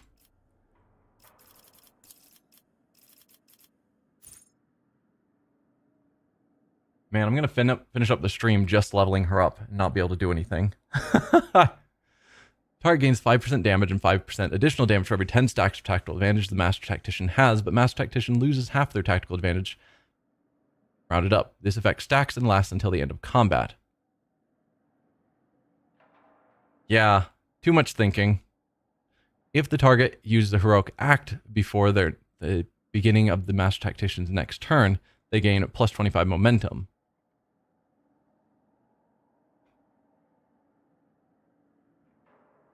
Seems decent. Linchpin. The target ally or Master Tactician gains plus 1 resolve for every 5 stacks of tactical advantage the Master Tactician has, but the Master Tactician loses half of their stacks of tactical advantage. This effect stacks and lasts until the end of combat. Until their next turn, the Master Tactician gains stacks of tactical advantage equal to 27% of all momentum, instead of the usual 20%. Target gains temporary wounds and 1 additional temporary wound for every 2 stacks of tactical advantage, but they lose half. Until the end of their next turn, whenever the target loses temporary wounds from damage, the target gains momentum. So it seems like you're trading when allies gain momentum, we gain this tactical advantage, and then we spend tactical advantage to get bonuses that may end up hopefully causing our allies to do things that boosts momentum. And so it's constantly this trade-off that our tactician is doing. Marks an enemy. If that enemy is killed by one of the Master Tactician's allies before the beginning of the Master Tactician's next turn, that ally gains a bunch of resolve momentum and plus 5 to all characteristics until the end of combat. Doesn't stack. Master Tactician suffers direct damage equal to 20% of their maximum wounds and gains resolve stacks of tactical advantage and resets the cooldown of Linchpin, Inspire, and Strong Point until the end of the Master Tactician's turn. These abilities can only target the Master Tactician themselves. Can only be used on enemies with the unfinished business effect. This effect is applied to enemies which were attacked by the Master Tactician's allies, but not by the Master Tactician, and have less than 50% of their maximum wounds remaining. Master Tactician immediately attacks the target with a single shot or strike. This attack does not count towards the attack per turn limit, dealing half the weapon's maximum damage and an additional ballistic skill bonus damage. There's a lot going on there.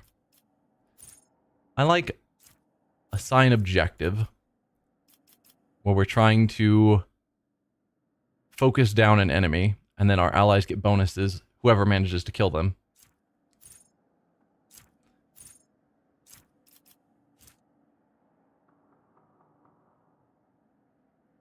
I like you. I don't really care about strong point as much. Temporary wounds don't really matter to me. Fervor seemed nice.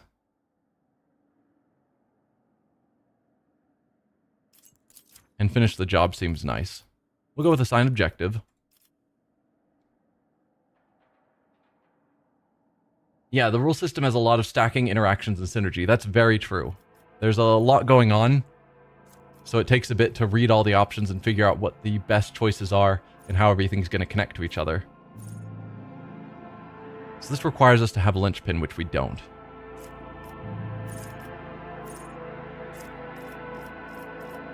So this is our abilities for Tactician. That's her racial bonus, being a Imperial Worlder. And those are just normal things. I could give her the Drukhari. Oh, never mind. She's already got it. I knew she had, like, Eldari proficiency. Alright, begins combat with an additional stack of tactical advantage equal to the number of enemies. Cool. More damage to targets with less wounds, and heals more wounds for targets with less than 50% wounds. Work as if the Master Tactician had 7 more stacks of tactical advantage, just makes your abilities better. Cool. Particularly since a lot of the abilities then cut your stacks in half. And so you have these 7 additional points to what the ability does, but these 7 points aren't actually counted as your stacks, and so they don't get cut in half. Master Tactician gains +1 stack of tactical advantage for every hit scored on enemies. Is it their own hit, or when allies score hits on enemies? Is that going to count? It's probably their own, but it is joint. Joint offensive sounds like it's talking about your allies, and so if your allies hitting enemies gives you a stack of tactical advantage, then that's going to go up fast. That sounds very overpowered. Whenever they gain momentum, they gain 1 more. Whenever Master Tactician and allies lose momentum, they lose 1 less. Not bad. All enemies hit by the Master Tactician have a 10% higher chance of hitting cover when shooting at the Master Tactician's allies behind cover. 10% is pretty powerful. I don't know how good of a shot she is, since this is based on her hitting enemies. I don't know how good that'll be until I see her in combat. Or if she spends her whole turn doing abilities and not actually firing.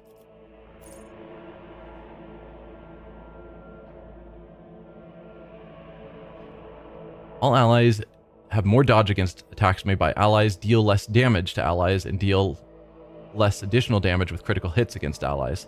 So it just makes us hurt each other less. That's good for the sake of when I hit allies with fire. Doing less damage to them would be nice.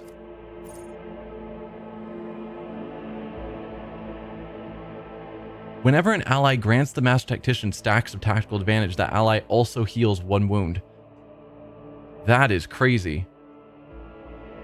Particularly when you count that every time an ally hits an enemy, it gives them a stack of tactical advantage, and that in coordination here means that those allies would then heal for a wound every time they hit an enemy. Grenades and medkits cost 1 less action point to use, minimum 0. Is that for everyone or just herself? Because if she makes everyone heal each other for 1 less action, that's awesome.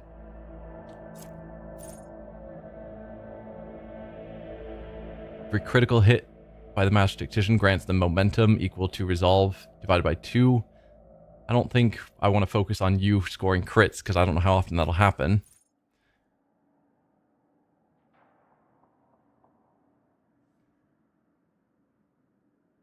No. Whenever an ally uses a heroic act, the Master Tactician gains 5 fellowship. Whenever their ally uses a desperate measure, they gain 5 toughness. No.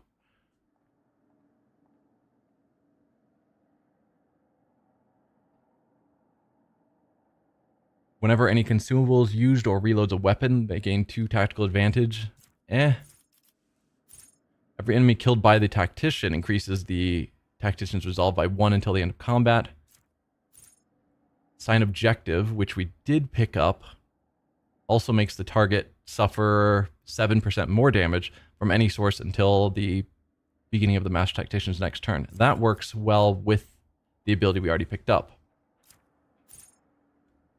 Using medkits on an ally under the effects of the Master Tactician's archetype abilities heals that target additional wounds equal to a number and removes extra injury without any tests.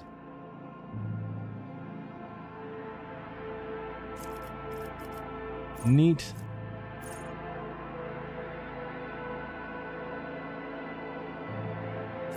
Stand resolute. Whenever the Master Tactician heals an ally, the ally gains resolve until the end of combat. Beginning of the Master Tactician's turn, if their momentum is higher than 125, the first burst attack or area attack used by the Master Tactician this turn costs 1 less action point. Cool. If momentum's high, you get a free burst attack or a cheaper burst attack.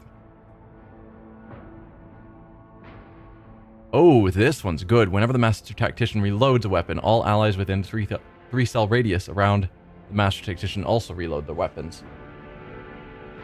I mean, it's not crazy, but if we have a few ranged characters, getting them all free reloads is potentially valuable.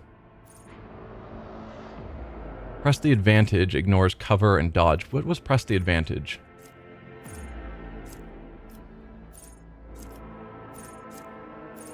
Here. Powers the next attack to deal more damage for every stack of tactical advantage. And so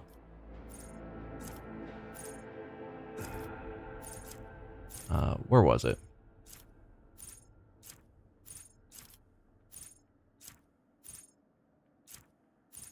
Here. So we do more damage and it also will ignore cover and dodge. Alright, not crazy.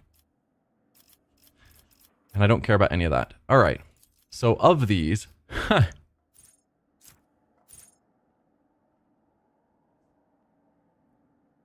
I like you getting tactical advantage on hits. I also like the +7.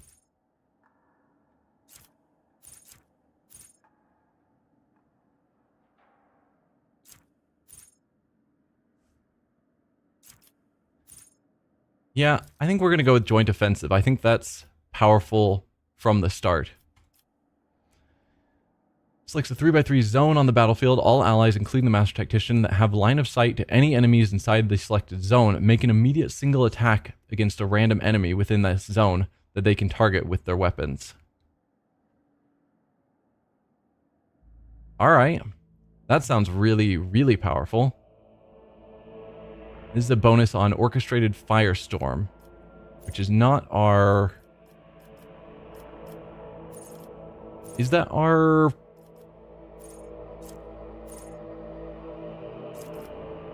heroic action? It might be.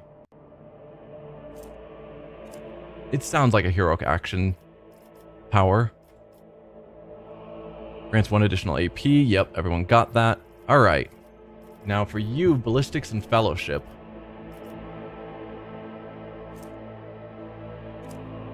I mean, fellowship is your major thing. I think a lot of your abilities are based on fellowship rather than your own combat score. I mean, maybe not. But let's boost your fellowship. At least for now. Same thing.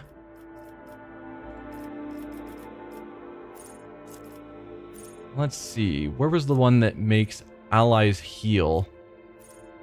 Here we go. So, whenever an ally grants tactical advantage, which happens every time they hit now, they will heal a single wound. I think that potentially could be pretty crazy if it works as well as it sounds. Let's grab Lynch Pin.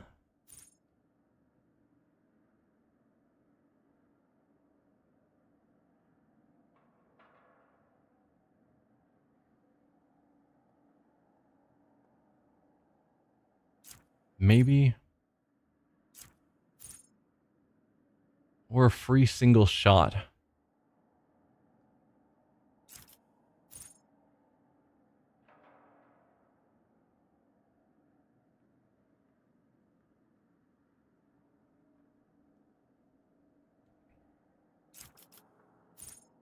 I don't know.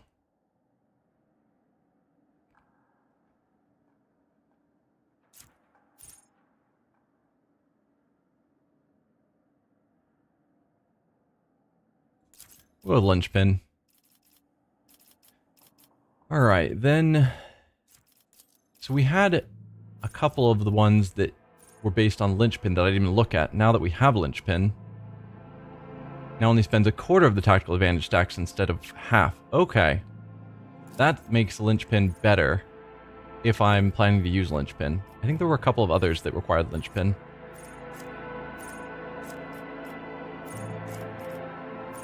No, you require finish the job. Strong point. Okay. Do I want to just grab this one now so that I can use a linchpin without being as afraid of running out of my stacks? Sure. Skill-wise, she's got so many bonuses to everything because she uses her fellowship on all of them, including the lore skills, which is surprising.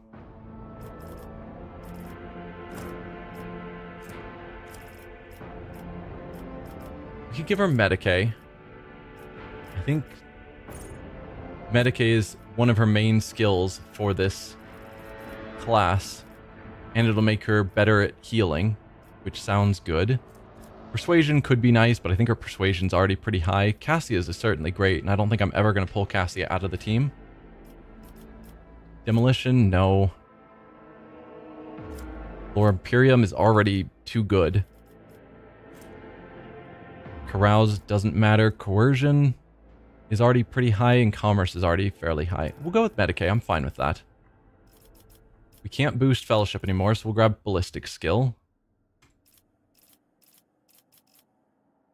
And now we just have ordinary talents.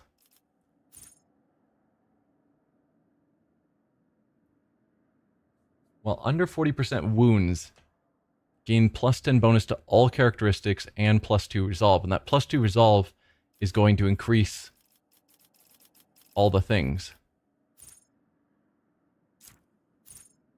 No other character in the current party has the same archetype as this character. The first archetype ability used in each combat costs 1 less AP.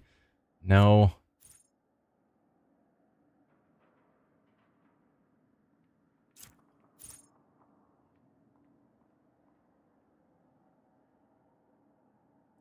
Boosting the resolve of our allies.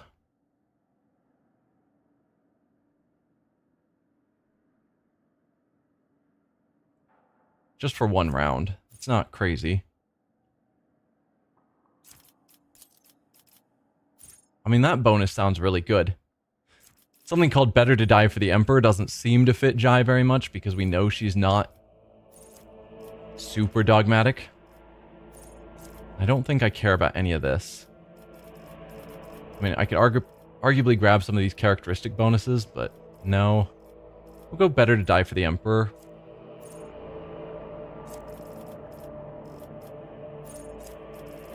Now what? Hidden advantage seems good. Is that coming from Fellowship? Yes. So, yeah, it's things like that where boosting our Fellowship is going to have better rewards.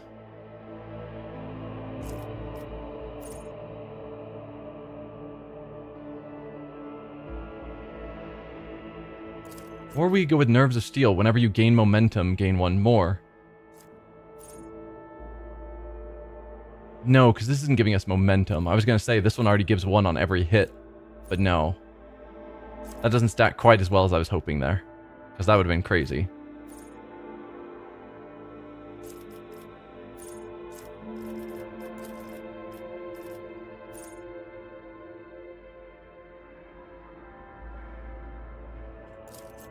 Maybe allowing the assign objective to do even more damage.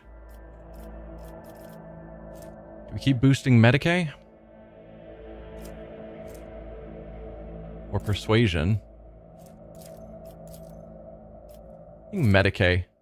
Because I don't think... If Cabella's not in the team, we don't have any great Medicae people. Pascal is our best. So getting another, like, great Medicae person, because she's probably going to take Cabella's spot regularly if she's ever in the team. Yep, let's keep boosting ballistic skill. An improvement to your last volley ability, which was what? It's like a 3x3 zone and all allies get a free attack on it, right? Master Tactician and one random ally make 2 attacks instead of 1 during the Orchestrated Firestorm. Okay. So they and one other get an extra attack on top of the free attack. Orchestrated Firestorm and Last Volley can be used multiple times per combat, once per turn. I doubt we're going to care about that.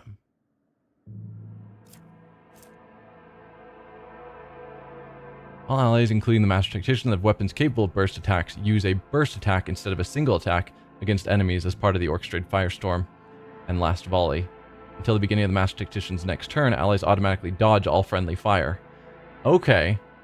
So that allows us to use burst attacks without worry about accidentally shooting allies that are in the middle of that area. That's very tempting. If weapons capable of area attacks, use these attacks against instead of single attack. All allies have a 35% armor until the end of the Master Tactician's next turn. I think burst fits us more than area attacks. Well, we could do area attacks, because area attacks, I think, is things like cleave and whatnot, right? We just don't have any guns that do area attacks. But things like Pascal's axe that does a big area of damage, I think that does count as an area attack, so they could do their more fancy strikes.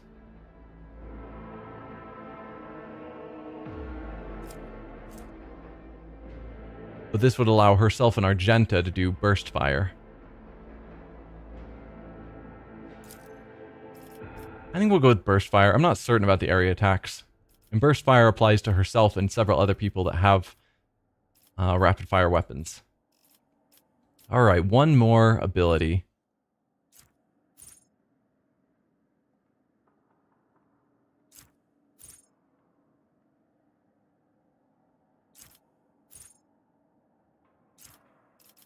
I think hidden advantage. The 8 more stacks. Was 8 more stacks? Yes. I think hidden advantage is better than just having more stacks. So we will complete there. Alright. That was a lot. Hopefully it wasn't too boring. But we've effectively reached the end of my streaming time, and so this seems like a good stopping point. Next time, we will actually head forward and figure out what all there is to do here in the administration building.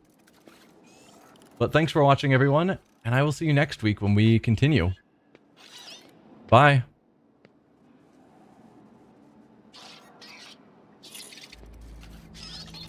Yeah, thanks for being here, Pomegranate and Dragon Tear Leather.